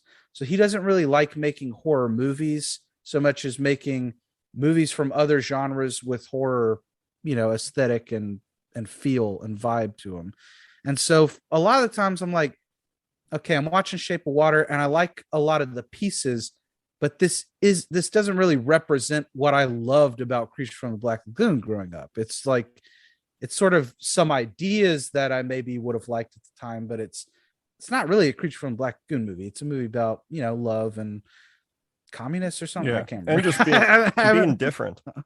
And like that's what that and just being different in general. And I think that's such a common just being thread. attracted to fish. Yes. Yes. But that's a common thread through all of Guillermo's movies. And like, yeah, not every single one of his movies is a horror movie. I think there's actually very few that you could classify as a straight up horror movie. But the feeling and the presence of horror is always there, but that's not his main focus of his stories. And I think that's what makes his movies always have like an element of the fantastical. But I think Crimson Peak is one that I remember when this came out. Like I was obviously so excited about it. Pan's Labyrinth is one of my favorite movies of all time. I love Devil's Backbone. I like almost all. I like all of Guillermo's catalog, but I only like truly. I'm like you, Hayden, where I like him more than I like his movies even. And that's not saying that he's made even a single bad movie, because I don't think he's ever made a movie that's bad. It's just I feel like it's movies like this where he reaches his greatest. It's movies like Crimson Peak that you feel his greatest strengths in, and I think it's because he's such a compassionate person that it makes like those elements of the story work so much better. Everyone was pissed when this movie came out because it was marketed like a straight up horror movie, and then they found out that it was like actually a gothic romance. But watching it again, this movie's gnarly. Like there's a lot of brutal violence in this movie, and I remember one of the common criticisms that it's taken even over the years, I still hear people talk about how the head crushing scene in the bathroom wasn't earned because it was like so abrupt and out of nowhere and like over the top, and the rest of the movie isn't like that. Watching this again, I disagree. Like the last like 45 minutes of this movie is brutally violent, and he gets stabby in this movie. There's lots of stabs. It's a very I feel like it's a very over the top movie in general, in terms of the very melodramatic, the environment, in terms of the emotions. Like it's a movie where the past is the blood from the past is literally seeping out of the ground around the house. Like you can't get more over the top than that. Mm-hmm. It's like just exactly what y'all are saying. Like these are all little elements that make this. I think this is my favorite Guillermo movie because more often than not, I kind of like the ones he produces a little bit more than the ones he makes. Like I kind of like you, Mitch. I don't dislike any of his movies. There's a few of them I really love, like a very small few I really love, but like I love Scary Stories to Tell in the Dark, man. Me too. I really like Don't Be Afraid of the Dark. I like Mama, and so, but with Crimson Peak, even though it wasn't the, because I think it came out around Halloween, even though it wasn't the straight up horror movie that they kind of marketed it as, I also love gothic romance. I love the gothic, and this has enough horror in it to, I'm not going to argue that, oh, this isn't really a horror movie, because I think horror is kind of a flexible genre. But I just think this is like my favorite Guillermo movie. I love the time period. I think it's set during like what they call like the Gilded Age. I kind of mentioned earlier, everybody dresses like a boss. Like, I mean, everybody looks so cool. And the Victorian era. The Victorian era. That's because you had like one shirt and one, so everybody looked super fucking cool, but just stunk to high heaven. Oh yeah. Well, you had like one shirt a week. Yeah, like you And looked you fly notice, as like- fuck from a distance. You I got up don't know. close and you smelled like a bathroom. Edith seems to have one hell of a wardrobe on her. She's always wearing something very stylish and very different. Mhm. Well, they're new money because her daddy, That's true. her daddy was a steel worker. He had rough hands, Mark. Yeah. And before we continue on, one thing we haven't touched on is Buzi. I actually don't know Hey. your takes on Crimson Peak and how you feel about this movie, but take it away. So this is my second time seeing it. I actually did talk about this on the podcast after I'd watched it the first time. This was years ago though. Yeah. So yeah, like I guess just because we all had kind of talked about our Guillermoisms, my favorite Guillermo movie is Mimic, which is not entirely his movie, I understand. But have you that's seen just- the director's cut? I think I watched that when we originally did the episode. I watched both versions. I don't know much about the production troubles on that movie, but I know that he is like a staunch defender of like, that is my version of the movie. Mhm. Yeah, and I know he still said that he's like there's no world where he would be able to make that. That's what the material that he has that was shot, that he was able to shoot. That's the best he could do with it, and it is a good movie. But I know he was historically just so brutally fucked with on that movie, and like the Weinsteins just did whatever they could to keep him down and make sure he wasn't putting his own cinematic voice in it, because he wasn't Guillermo yet. But that was one of the those guys have done a million stupid things, but yeah, limiting a guy like Guillermo is just the dumbest. Like to me, it's bizarre that we're still living in a world where he needs to fight to get his At the Mountains of Madness movie made. Yes. It's like, Yes. what are we Yeah, that's talking about, insane. you guys? He finally got an Oscar for The Shape of Water, which I don't even consider in his top 5 movies. I still like that movie, but No. like I love like The Devil's Backbone, Pan's Labyrinth, even Kronos, and Hellboy 2, and Golden Army. I love the Hellboy movies, and like It's great. yeah, I think his vision, and I'm a hardcore Hellboy fan, like the graphic novel, the comics, and everything. And those movies are nothing. They're so little in common with the actual story of what Mike Mignola did, but he made it his own, and he made it beautiful. But yeah, sorry, Boozy, I totally cut you off. That's totally okay. I appreciate the passion of it, because like it's not that I don't have passion for Guillermo. It's just if he's has something coming out, I'm peripherally aware of it, but I'm not like instantly like, okay, I have to check it out. But mechanically, he is fantastic at what he does, and just does such a great job of like I feel like everything has a little bit of gothic undertones for him. And I love that you guys mentioned Don't Be Afraid of the Dark, because no, he didn't direct it, but he had a hand in it. And that is such an awesome film as well. And you can really feel that in there, that gothicism. And I think that would be a great film to even pair with this film itself, if you wanted to watch something like that back to back, because they have a little bit of these kind of like lineage homes that are a little bit more than there's set up to be originally, which it's such a fun idea. And you hear that, Lindsay? That's a double feature calling out to you. Yeah, exactly. I keep commenting on the wrong schlock and ah sometimes, thinking that she'll answer, and then it's like, oh yeah, it's that other one. Fuck's sakes. You tweeted a different schlock and awe. There's 2 of them, and she's aware of it. We talked about it on the episode. Yeah, but I guess just talking a little bit about Crimson Peak, I think Mark, you'd mentioned this a while ago, just kind of talking about the house itself, which I think is such an amazing set piece. It feels like Beauty and the Beast kind It's of incredible. Yeah, and I love that it's a combination of like this gothic reality mixed with like almost an industrialism, and you see like, I think Guillermo really likes like vats and pools of things. That's like his shit, because he likes like dungeons. Because I feel like in this there's like those little dungeons that like the bodies are in, that they're kind of like seeping, and your characters don't notice at the start. Like, yeah, we were talking about being ghosts earlier. I just imagined being like trapped in that house and not being able to travel far from the vat of red clay where my body was dumped, and that just sounds really depressing. I like swimming, so that wouldn't bother me. Also, this has like something to do with like I can't remember the main woman's name. Is it Elaine? No, Edith. Edith. Yeah, she must have the most like insane coping skills because she's like, my dad died and now I'm living in this mansion that's literally falling into a pit and everything's just cool. They walk I in don't feel like and she's cool during it. I think because she goes mad quick. She like adapts to living there though. Like the only reason she was down is because she was getting poisoned. I mean, look, the house is a piece of shit, but it's an amazing piece Yeah. of shit. Like, I mean, it's like, okay, so one of my It's what favorite you'd call a aesthetics, fixer-upper.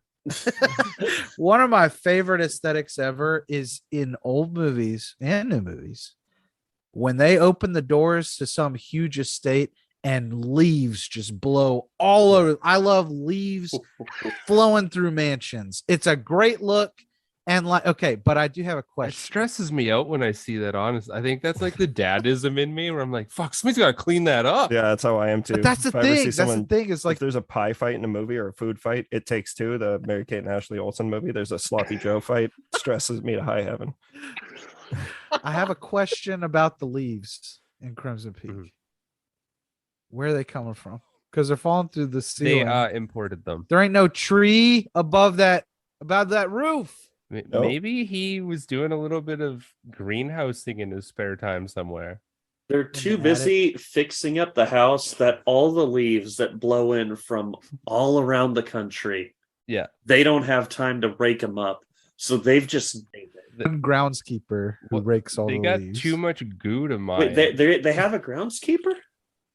Yeah, the old man. Remember? Oh, I forgot about him because there was one point where I was just like, wow, if this were any other period, they would actually have like an entire crew of people working to keep this house up. But it's Honestly, that was just the the most two of them. They unbelievable can't even part right they there. can't even afford one helper. But no, you're right. I forgot about Yeah, it. but they need They have someone. the one groundskeeper who mistakes her for one of his other wives. They need someone shoveling the snow in the living room there. That's one thing that the house could definitely use. Also, yeah. I don't. Did they ever address like the fact? Did that dog just like piss and shit wherever it wanted in there?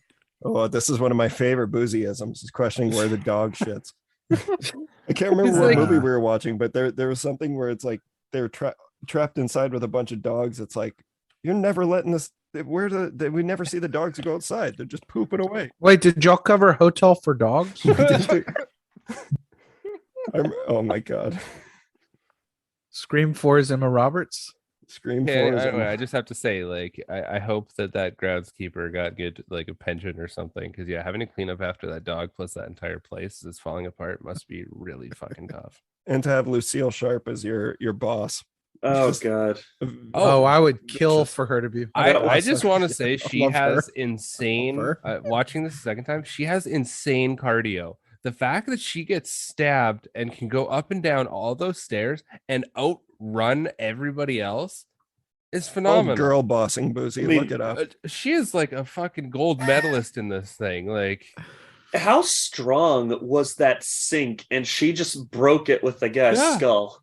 Also, She's amazing. heavily I love her. like down, that's the boy, other down. thing I noticed this time around is how I'm a Hotel for Dogs. that whole shot is built like a giallo sequence where you just see the black glove and him or Yes. sneaking up That- behind him, and That's it's what I'm shot so I- brilliantly. I love Guillermo, and he's not saying it from the condescending way that other people will say this isn't a horror movie. He's got his own specific reasons for like why he thinks this is like why he wouldn't call this a horror movie, but like it's got brutal murder sequences and a lot of the action is kind of driven by ghosts. Like this is a horror movie. Yeah, It might be a Well, I gothic think- romance, but I 100% don't buy anyone not calling this a horror movie. When he says it's not a horror movie, I genuinely think he's trying to be like, look, don't get mad when you see it, and it's not like a boo in your face horror movie. yeah, Like, which it also I think is, he's though. trying to like. The- I think he's trying to prepare people for what they're about to watch, whereas other people try and just distance themselves from it. They're I like, just- oh, it's a psychological thriller. I just or have to something." say that, like, if you ever do, which was such a fantastic jump scare in this, if you ever do a shot where you have, or a scene where you have scratching at a door and you go to open it and you're like, Oh. oh, it's the dog, and then you hear the dog bark, that you're in a horror movie. Nobody's doing that in a Yes. fucking comedy. Nobody's doing that in a sci-fi movie. That's some horror shit right there. Yeah, and like don't even get me And it started was on all good. the brutally creepy scenes of the ghost crawling out of the floor and then into Mhm. her bedroom. Oh and, my like, god. that's something I want to talk about because Guillermo takes a lot of heat too for his use of visual effects, which I think that his particular brand that we see. I remember Scary Story. I know he didn't direct it, but That's Scary Stories to Tell in the literally Dark. that's his aesthetic. Yeah, I remember people beating up on the Jingle Jangle Man. I can't remember what his actual name is, but I was like, I thought that looked fucking awesome. And then when you watch the behind the it's scenes, awesome. it's all practical. And it's like even these Yes. ghosts, those ghosts are practical, but then they just have like a little portion of her head is green screen so that they can like, hollow it out and It everything. might just be like the aesthetic of how they look that just is It looks upsetting good. for It looks good, and that's what annoys. It's like, yeah, and- does it look real? No, but I don't fucking give a shit. I'm watching a movie, a gothic horror movie. Yeah. I'm If not the expecting- ghost doesn't look real, it's Yeah, not this going to throw ghost. you off. I don't know about this ghost. That ghost doesn't look real. Yeah. It doesn't look like a real My ghost. concept of what a ghost looks like is not that, so I don't like this movie. Yeah, no, exactly. I think that might be a side effect of this like whole like when normies learn like filmmaking vocabulary, right? So like you have all these people who are like they don't like a movie and then they want to like throw a critique onto it that so they'll be like the CGI for the ghosts was so bad. And it's like, okay, you heard a YouTuber talk about CGI for a minute. Like you're not actually watching this thing because the ghosts are practical. They're just like layering them and making them translucent and giving them CGI like floating blood or like clay or whatever. Mhm. Like that's it, exactly like you're saying, Mitch. Whenever you really look at these ghosts, they don't look CGI at all. No, I just think they look beautiful. Like it looks, there's Yeah. a beauty to them, and that's something that you see throughout his filmography, and it's like done really, really well in this one. And it's something I also mentioned earlier is that like Guillermo, I feel like Guillermo's one of those guys who always has a passion project. Like for the longest time, I could have sworn Crimson Peak was his passion project, but I know At the Mountains of Madness was also like his biggest one. Oh, we need that. We do need everyone it. put that on your Christmas list this year. Power positivity. But Crimson Peak just totally feels like Guillermo unleashed, and I think that like it feels like such a pure him film, and that's why it It's works him so well. doing what he wants to. Yeah, like this is truly what he wants to do, the world he wants to build, and how he wants to portray these characters. And it's he's having fun with it. I love that they didn't like. This is a little fact that I found out from just looking, like doing some research on the movie, but not a single piece of that set was retooled from another. Like that's just famously what always happens with films. Like I can't remember. Oh yeah, it was the What We Do in the Shadows. Like when Taika set out to make that movie, they stole a bunch of the wardrobe from the Hobbit movies. And they use that, and like that makes it even funnier like when you watch it. But in Crimson Peak it was all authentic and specifically built just for this movie, and you can feel that because that set is unbelievable. That's like one of the most beautiful sets I've ever seen in my life. Mhm. So The production design is amazing. Yeah. we were And then when you talking get to about Sorry. Oh, I was just gonna say, like one of the dumbest pieces of criticism I've ever heard of. Hayden knows where I'm going with this, because we were talking about All the Creatures Were Stirring earlier, and the director of that, Rebecca McKendry, one time on her old podcast Killer POV, she complained about the set because, quote, one of the chairs on set cost more than her entire movie. And that was the whole reason she did not like the movie. Yeah. No, and that's She and Mike. That Mendes must have were been- complaining about that's that. the He risk has you like run a when you're a podcaster and you want to start making movies. I think about it all the time. I've had so many stupid criticisms about movies that I now look back on. I'm like, fuck me. Like I was an asshole. I just want to say It's- that she's now made herself a rival with a chair. Like she has a rivalry with this fucking chair now.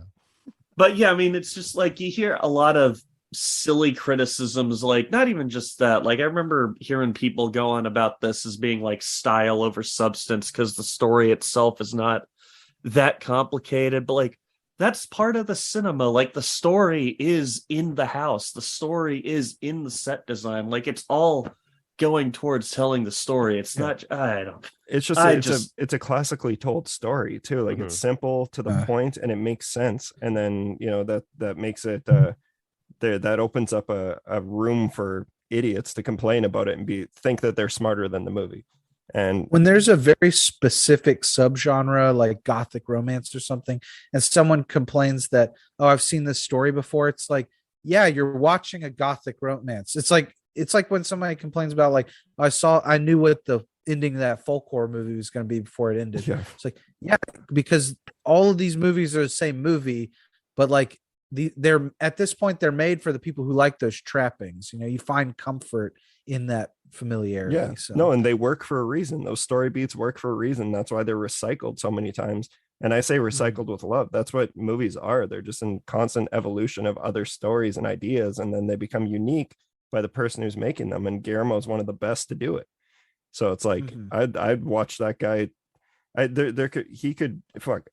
for one am actually excited for Barbie. But absolutely. all the Sigma Kings are. Yes, but I would love to see Guillermo del Toro's Barbie. Like that's what he could. I'm just saying the guy could do anything, and I'd be interested in it.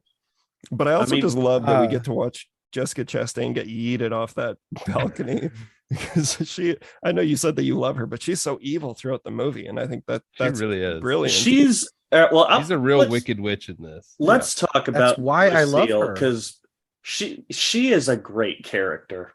Yeah, and the whole time I was watching this, one.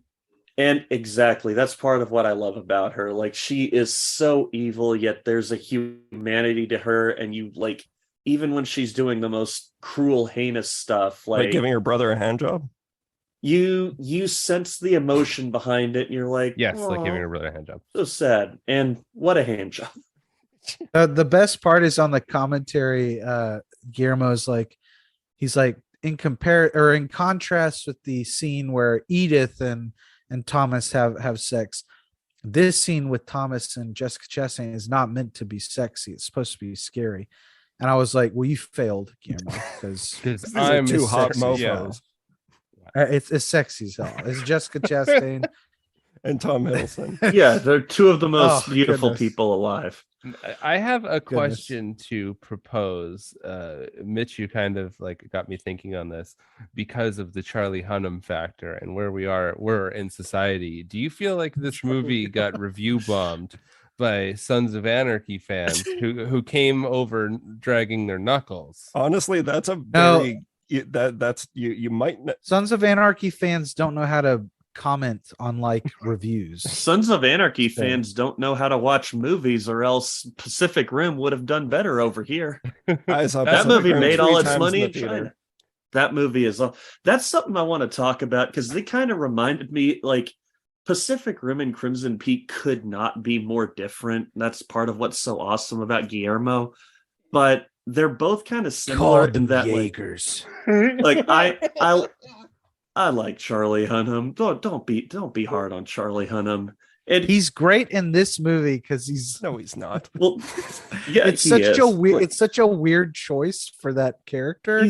And I don't know. He's not great, but like I don't know if it makes sense, but he's not great, but I love that he plays that character. I gotta get this point out before I forget. But I mean, you're right, and it's like you're taking the guy who normally plays the handsome hero, and then you're turning him into the damsel in distress, and it's a great touch. But what I love about like these two movies is the main character is like, I like Charlie Hunnam in that, and I like Mia Wasikowska in this, but they are like the most boring characters in their respective movies, and the more interesting characters are the side characters like Rinko Kikuchi in Pacific Rim and Lucille and Thomas in this. Like the more interesting stuff is going on the sidelines in these movies, and I feel like that's a common theme that he wanted to explore in this particular period in his career. I find that fascinating.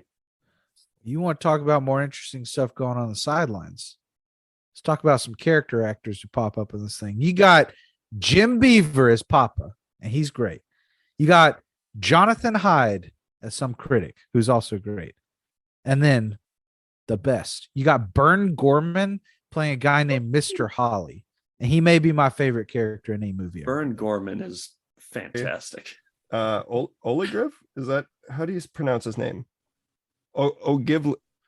Ogilvy. Sorry, Jesus. I think you just put a curse on yourself. I probably did. I read the fucking Latin. But shout out to that's our boy, Jonathan Hyde, who you might know from such films as Anaconda. Hell yeah. And Richie Rich. He's Cadbury. And The Mummy and Jumanji and Titanic. He's my boy. He's amazing. And I feel like this is the first time that we've seen him in like a while since The Mummy. Yeah. No, it had been a while, but there's tons of great actors in this, and that's the thing is too. Charlie, back to what we were saying, Charlie Hunnam isn't bad in it. It's just he's so clearly not at the caliber that the rest of the cast is at, and that's what I think. It's the only one that kind of stands out for me, and that could also be because I'm gonna diss myself. I was a Sons of Anarchy fan. I did name my dog Opie, and I regret all of it. I did eventually fall off of Sons of Anarchy, and I tried going back, and that the show is borderline not watchable. But so Mitch, I really want to start watching it because I heard someone describe it as like a show where it's like the worst criminals of all time. They'll try and like pull a heist to steal like $380 and 9 of their best friends will die. That's like, it's true. I want to watch that show but they'll also be really cool while they do it too. Don't forget. Listen, it came out when I was in my early 20s. I was very depressed. I was depressed through all my 20s, but for some reason it worked for me at the time. But I remember being like, oh, I could tell the moment that Sons of Anarchy started going bad, and I was like, oh no, this show is not doing well. And then I went back to the beginning, and I was like, oh shit, it's been bad all along. I didn't know. There must have been. It was just something in the water. I don't know. They had like some kind of hypnosis over us, because I remember I watched that whole show front to back, and I don't think I could even go anywhere near it now. No, it's pretty rough.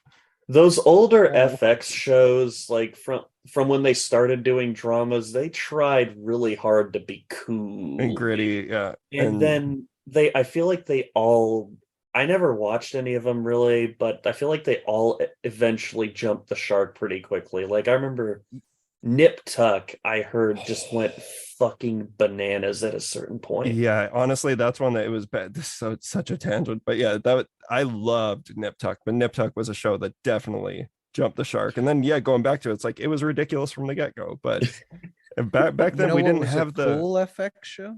I'm sorry. I think that was effects, but the one that I liked out of them was the same guy who did Sons of Anarchy. It was the cop one with Michael Chiklis. Oh, The Shield. The Shield. The Shield. Yeah, it's just toxic white guy stuff. I heard The Shield. The Shield. The end of the first episode, they play Ba with the Ba as they're going on a raid, and it's people wonder why I love it. Yeah, I was gonna say that's Mitch right ever. My name is Kid. Okay, I heard The Shield was actually good for its entire run. Anyway, welcome back to FX Talk. Yeah, well, you know what was a good FX show? The Strain, produced by Guillermo del Toro. Bringing it back. Good work. I did like what I saw of that. Yeah, I never got into it, but it wasn't because I didn't like it or anything. I think that one just slipped past me. Yeah, I never watched it. I watched the pilot and thought it was okay. Yeah, but that's the thing though. Is like even I remember at this time I was having I don't know if it would have been actually at this time, but there was a brief period where I wasn't a big Tom Hiddleston fan. I think it's because Loki was just in everything, and like I'm still a Marvel fan. I like for the most part the movies, but I just got kind of tired of them. And now with a little bit of space between all that and going back to this movie, I liked Crimson Peak significantly more this time around than I did even the other times. But it's a beautiful movie, and it's just so. I definitely agree with that. I find that Tom Hiddleston, I just kind of wrote him off as being a douche.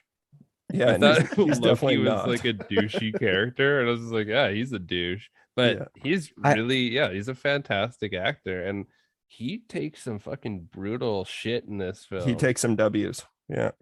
takes some brutal shit in this film. Well, seriously, his death is like a terror, like a yes. fear of mine. Not like Horrifying. there's something more visceral about being stabbed in the cheek, like in that area. Oh, and you see it like in his you eye. don't see it in his eye. Yeah, But yeah, you see the blood And in by his your eye. lover Oh, slash God. sister, Yeah. nonetheless. At the hands of the person So who hot. loves you most in this world.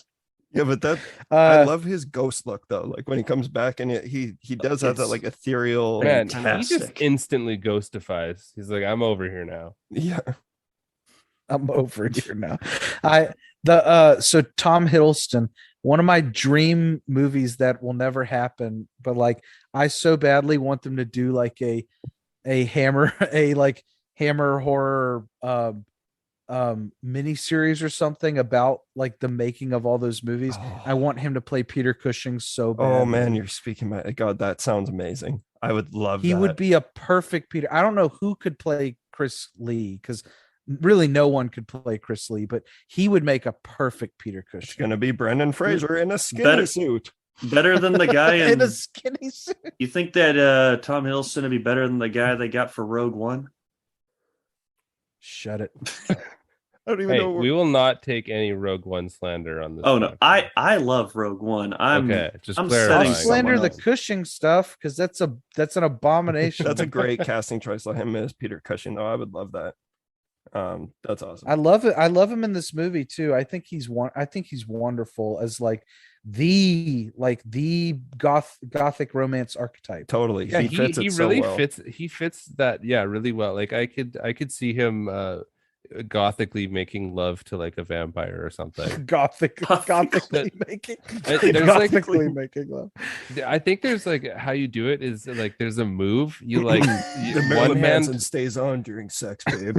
one hand is like on the back, one hand is like on the thigh, and then you just go like that like that. That's good. Yeah, that's a his good move. That's a good move. Write it I'm gonna down, steal folks. that move. That's One the hand on the back, Hiddleston. one hand on the thigh, and then go. Oh yeah, shout out But, Doug Jones too. Oh, Doug Jones, just MVP of every time he's in a Del Toro joint. Was it Doug Jones and Javier Botet, right? Yes, The two guys. Javier Two Botet. skinny That's guys. right. 'Cause Couple of fellas. this was in the era of Botet where he was doing all those roles. He was like the new Doug Jones. Do you think Doug Jones? I mean, Doug Jones is like a famously very, very, very nice guy. Yeah. So like, probably not. But if I was Doug Jones, the whole time seeing Javier Botet coming up, I'd be like, "You better stay out of here! You're taking all my roles." Fucking rookie. Just barking. Fun fact. God, we're going off on so many tangents, but if we're talking about Jones and Botet, Doug Jones played the little girl over there in the apartment at the end of Quarantine, the role that Javier Botet played in Wreck. Oh, So geez. he's Wow, literally that's like weird. following, like they're literally following in each other's footsteps. Doug Jones also played the ice cream man in the trailer for that movie Legion. Oh my God. And I the old assume lady also movie. in the movie Oh Legion. my God. The old lady crawling on the ceiling movie. How could we forget? Yes. Jesus Christ. With Dennis Quaid as a Oh my as a God, cook Dennis with a Quaid. hook for a hand or something. Yeah. Dennis fuck. Quaid and Tyrese. I forgot all about Legion. I saw that movie in the theater. Oh God. I That hated may money need when I to was be younger. Mark and I's next movie on the territory. They Yeah. made a TV show out of it. What? They No, did. They made a TV. I'm pretty sure they made a TV. Did they make- show You're a off of liar. Legion. Oh, because You're a bold-faced liar. you might be right What? because I know they did like Dan Stevens. It's like a DC universe show based Wait. around the character Legion. I think it's Well, no, there's that, but they did. I You're feel- right, Mark. You are right. Yeah. Yeah. I remember that. Yeah. That who was asking for that? The people who went and saw Legion and Priest. Me. Hey, I watched Wait, are you Priest. serious? But yeah. Wait, The boys wait. got anything else The- they want to say about Crimson Peak? oh, Sorry. I got thrown off there. I mean, I guess we did talk about the hand job already. Well, yeah, we covered the most important part right there. I know. I gotta mention something. So I saw this movie 3 times in theaters, partially because I loved it, but also partially because I'd started working at a movie theater, so I got discounts and I got free movies. I was taking full advantage. Okay, hey, what? Before you continue, what's the secret to the popcorn? I did not get near the popcorn, so I don't know. What do you got discounts and you're like, I don't want popcorn. No, Not a popcorn boy. popcorn's fine, but like I mean, it was What? Alamo Draft House, so I was more of like a Hayden, meal you and know entree this. guy. This is your brother.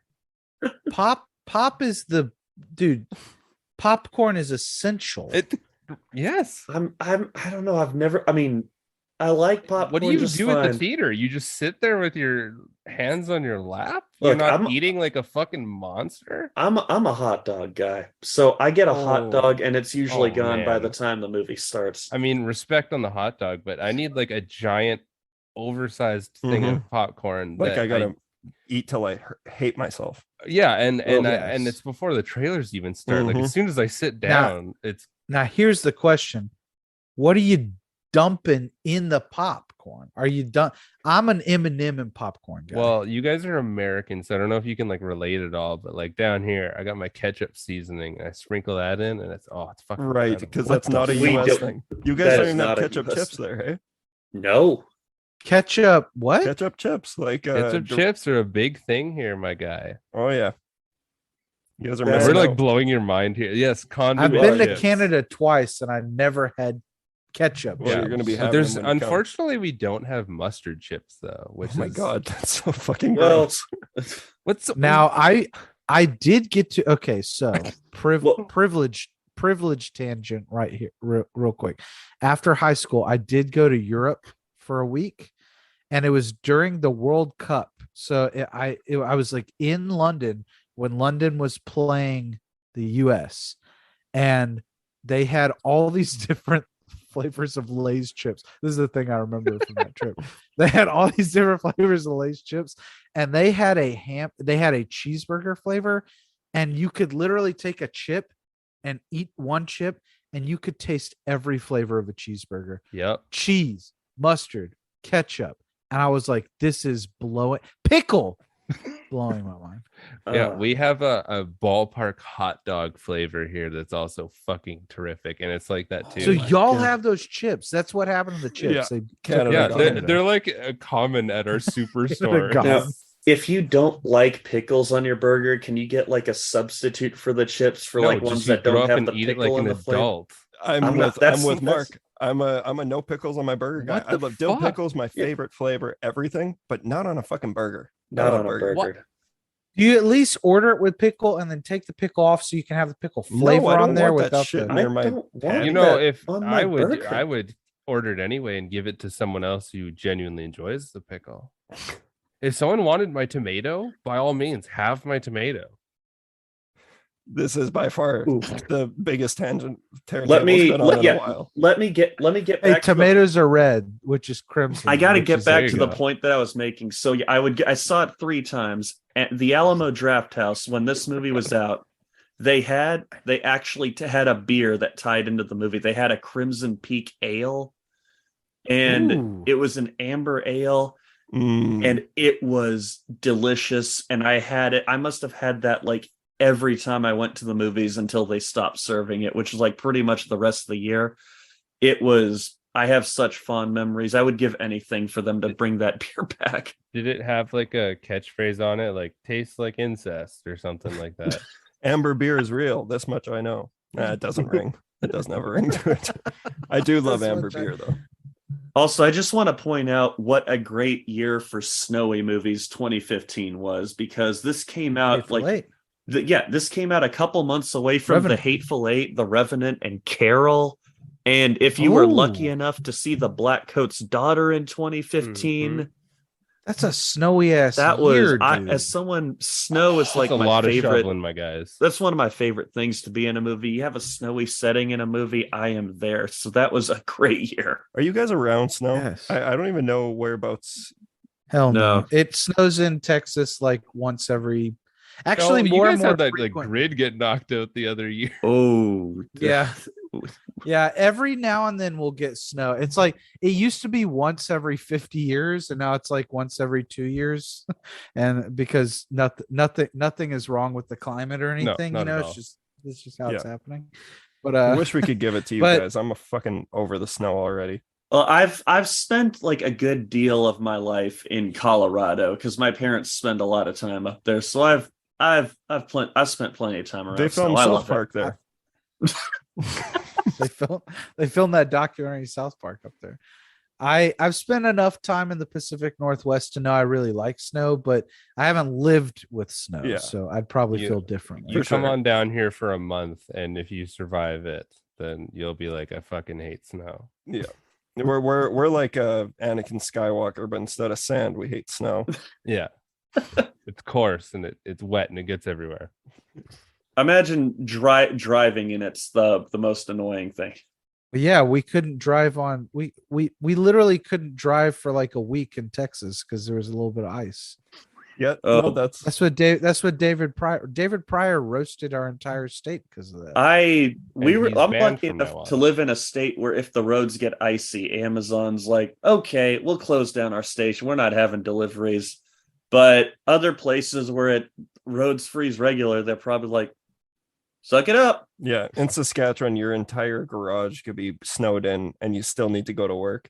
And then even in Vancouver, there's an inch of snow, and everyone runs around like they're everything's on fire. It's unreal.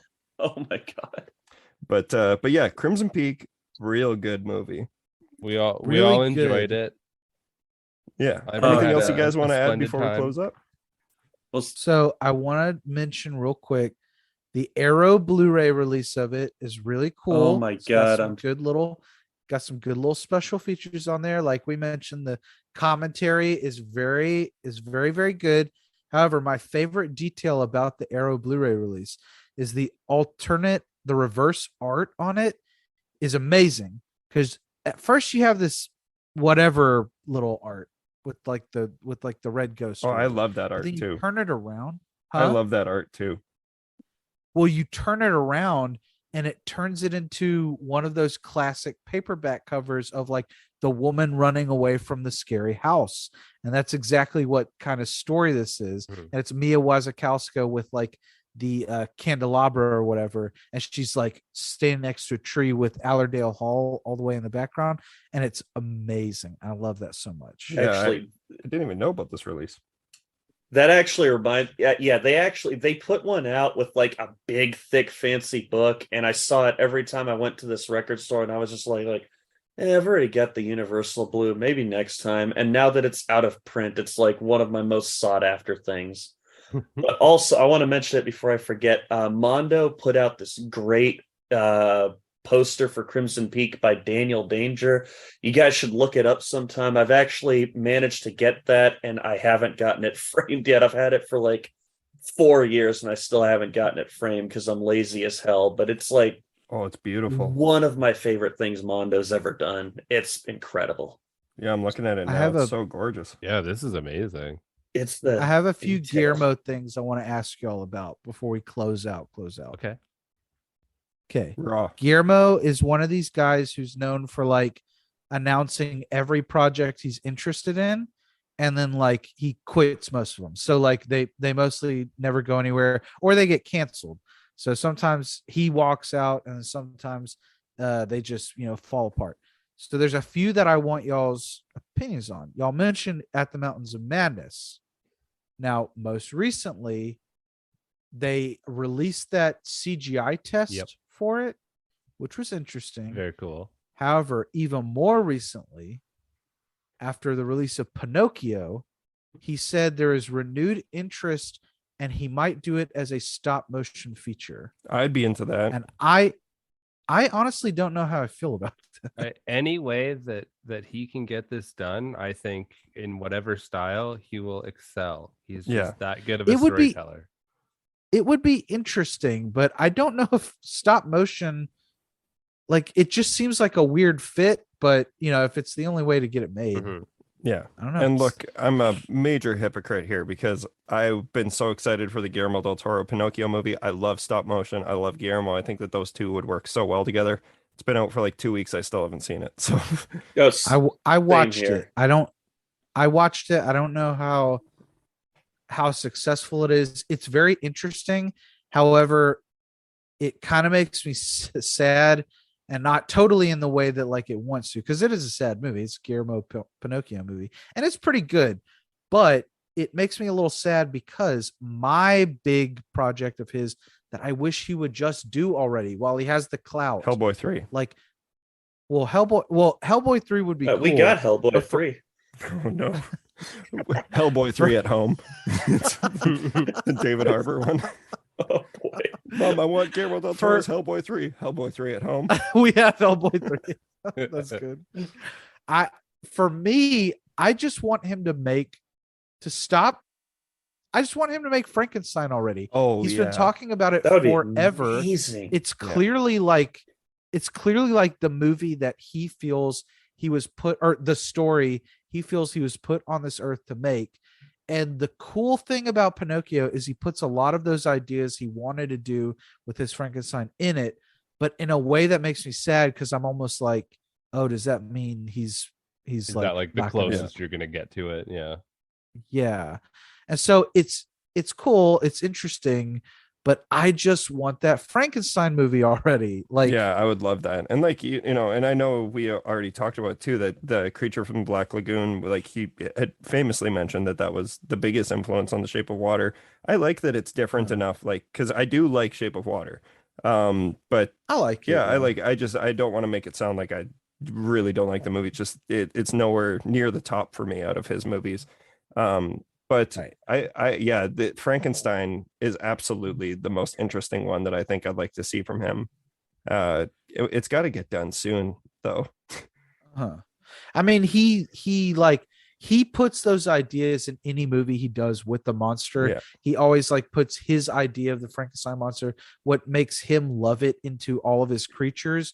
But I'm like, just do the thing already. Just do the thing you're always talking about already, because I would love to see it. I think his movies are so expensive.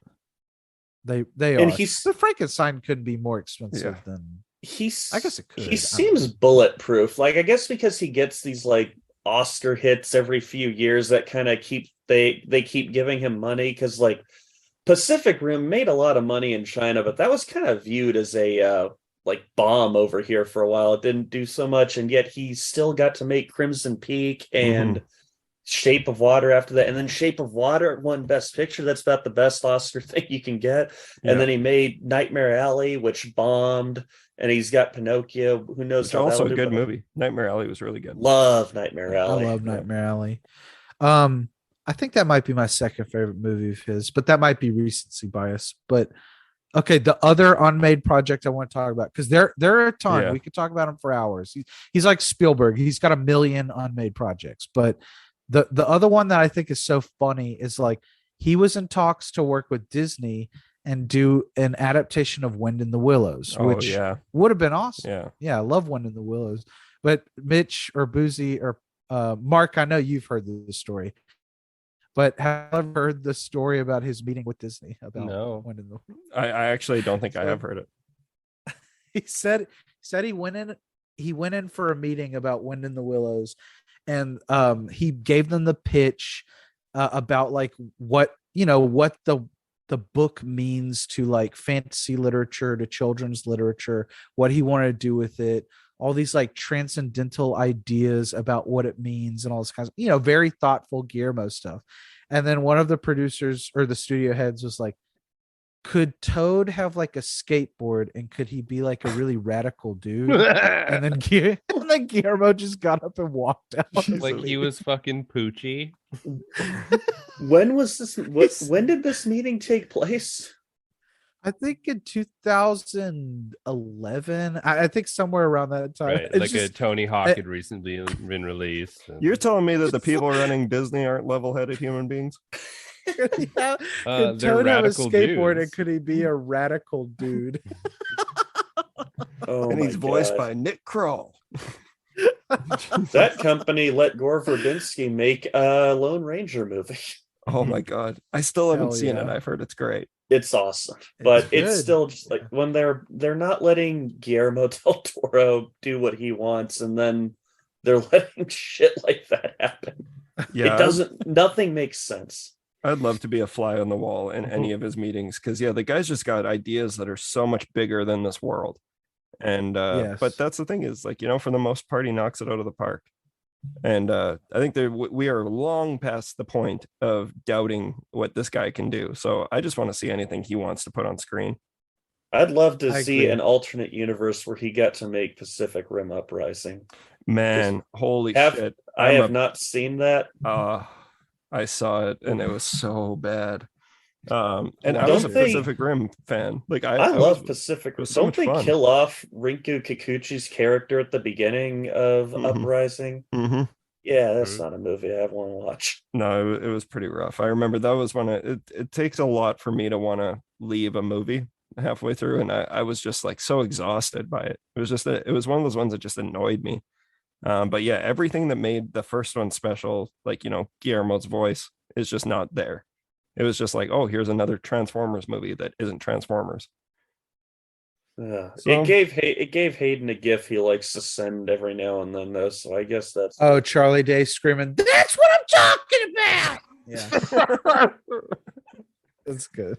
I It's a good forgot gift. that was Charlie Day's like big money grab right there. Oh well, oh yeah, oh no, the trailer for Pacific Rim Uprising was good. It was better than the movie because when I worked at Draft House, we played it in front of everything, and they had the "Am I wrong? Because I want to get it on till I die," and then eventually it just like my memory just morphed it into "Am I wrong? Because I want to die," because that I saw that trailer like a million times. I just wanted to be dead. Yeah, not a great one, but Crimson Peak is. And you guys are great. You guys are such delightful human beings. I'm so happy we were able to make this Yeah. happen. Yeah. And Yeah. Dude, I know Thanks this for was like- having us, man. This was a blast. absolutely. Yeah. Thanks for Yeah, it was being so on much fun. and suggesting a film that we all enjoyed and got to have a good conversation about. yeah.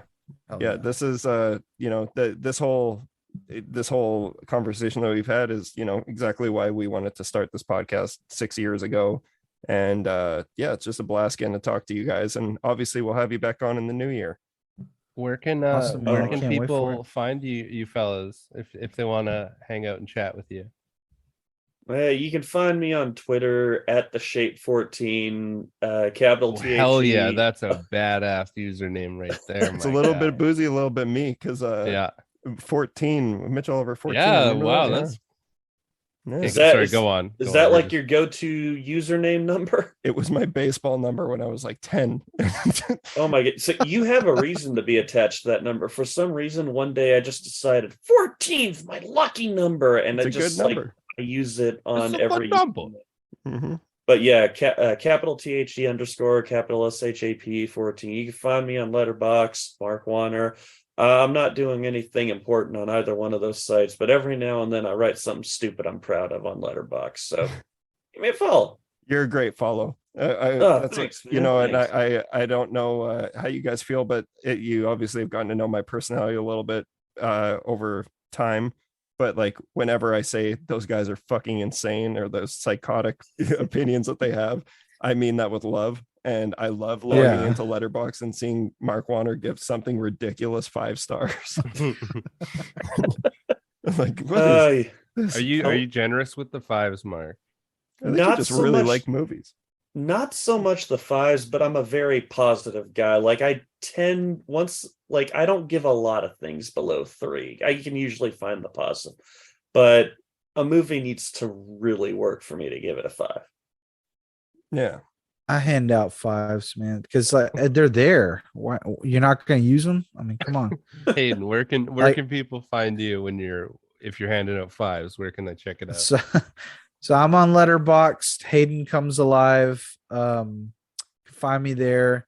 I don't really give out any of my other social media because I don't really have any other social media, but you can find me on Letterboxd. Follow me there. Slide in my DMs. No, you can't direct message people on Letterboxd, but I did recently have a short story published in Roadkill Volume 7. So if you want to get somebody, this is past Christmas at this point, but if you want to get somebody a nice little birthday present, get them Roadkill Volume 7. They can read the short story Axe Squatch, written by Hayden Gilbert in there. And that sounds fucking incredible. Yeah, I'm excited to read. I'm definitely going to read it. What's the story called? Axe Squatch? Axe Squatch. Does it have anything to do with Sasquatch? So it's about a Bigfoot with an axe. Buzi. Is like an actual. I know it axe, sounds incredible. Like, I an told you, actual these are your axe, or people. just like an axe to grind. Like it's a metaphor. He's got an axe to grind, but he also has a physical axe that he picks up and he kills people with it. I cannot wait to read that. And before we close up here, just want to quickly read Mark Wanner's Letterboxd bio. Is Michael Bay, Rob Zombie, and Zack Snyder are pretty cool, baby. I need to change that. Oh my god! not And, now. We Never change that, Attack Mark. Never Attack change of the that. Clones, 4 stars. Yeah, now he's just calling you out right now. I'm sorry. I'm an individual. Pretty cool, baby. I don't know. It's pretty cool, baby. Like, cool. you guys need people like me out It's there true. because at a certain point you get tired of seeing 5-star reviews for Pulp Fiction or Mhm, You which know is a what? 5-star That's- movie. Yeah. But it is, yes. But yeah, I keep saying last thing, but one of my absolute favorite Markisms is you quoting Chris Pratt in Jurassic World saying, "Oh boy." Yeah, random quote, like I have Oh, boy. random quotes that just stick in my head. Like Crimson Peak, Jessica Chastain at once refers to Jim Beaver as a coarse, condescending man, and for some reason that quote just sticks with me. The most It slips random off the quotes tongue. from the most random movies Well, stick with me. it's the best when it's something so inane you can quote it to anything, Yeah. but you're like Chris Pratt from Jurassic World. Oh boy. Jeez. Okay. Well, yeah, this was a blast, fellas. And yeah, look forward to hearing you on more episodes. I know you guys got some exciting stuff coming up on, I believe, Film Feast and Film Feast. Is that where you guys are doing your top discoveries? Yeah, well, Yeah, we're doing we're doing the top 10 of the year. We're gonna do the definitive top 30 movies of the year, or I guess each of our top 10s. Nothing outside of them. yeah, because if like 3 of us put Morbius on there, that's not going to count as 3 separate movies. no. Okay. Yeah, but obviously Morbius is going to show up. Right. Yeah. All right, guys. Oh, yeah. Thank you all so much for listening to another episode of the Terror Table, and we will see you next time, where we will be talking about mine and Buzi's top 10 favorite horror movies of the year. So we got lots of catching up to do. I know we got to start 2 weeks of holidays, a day from I got 1 more day of work, and then it's going to be just movies, baby. Just dive right into Tubi. Yep. Tubi for all of the new release flicks. Yep. All right. Anything else you guys want to say before we close up? Cue the coolest podcast theme song there is. Oh, thank you. Oh, thank you. All right. Thanks so much for listening, everyone, and we'll see you next time on the Terror Table.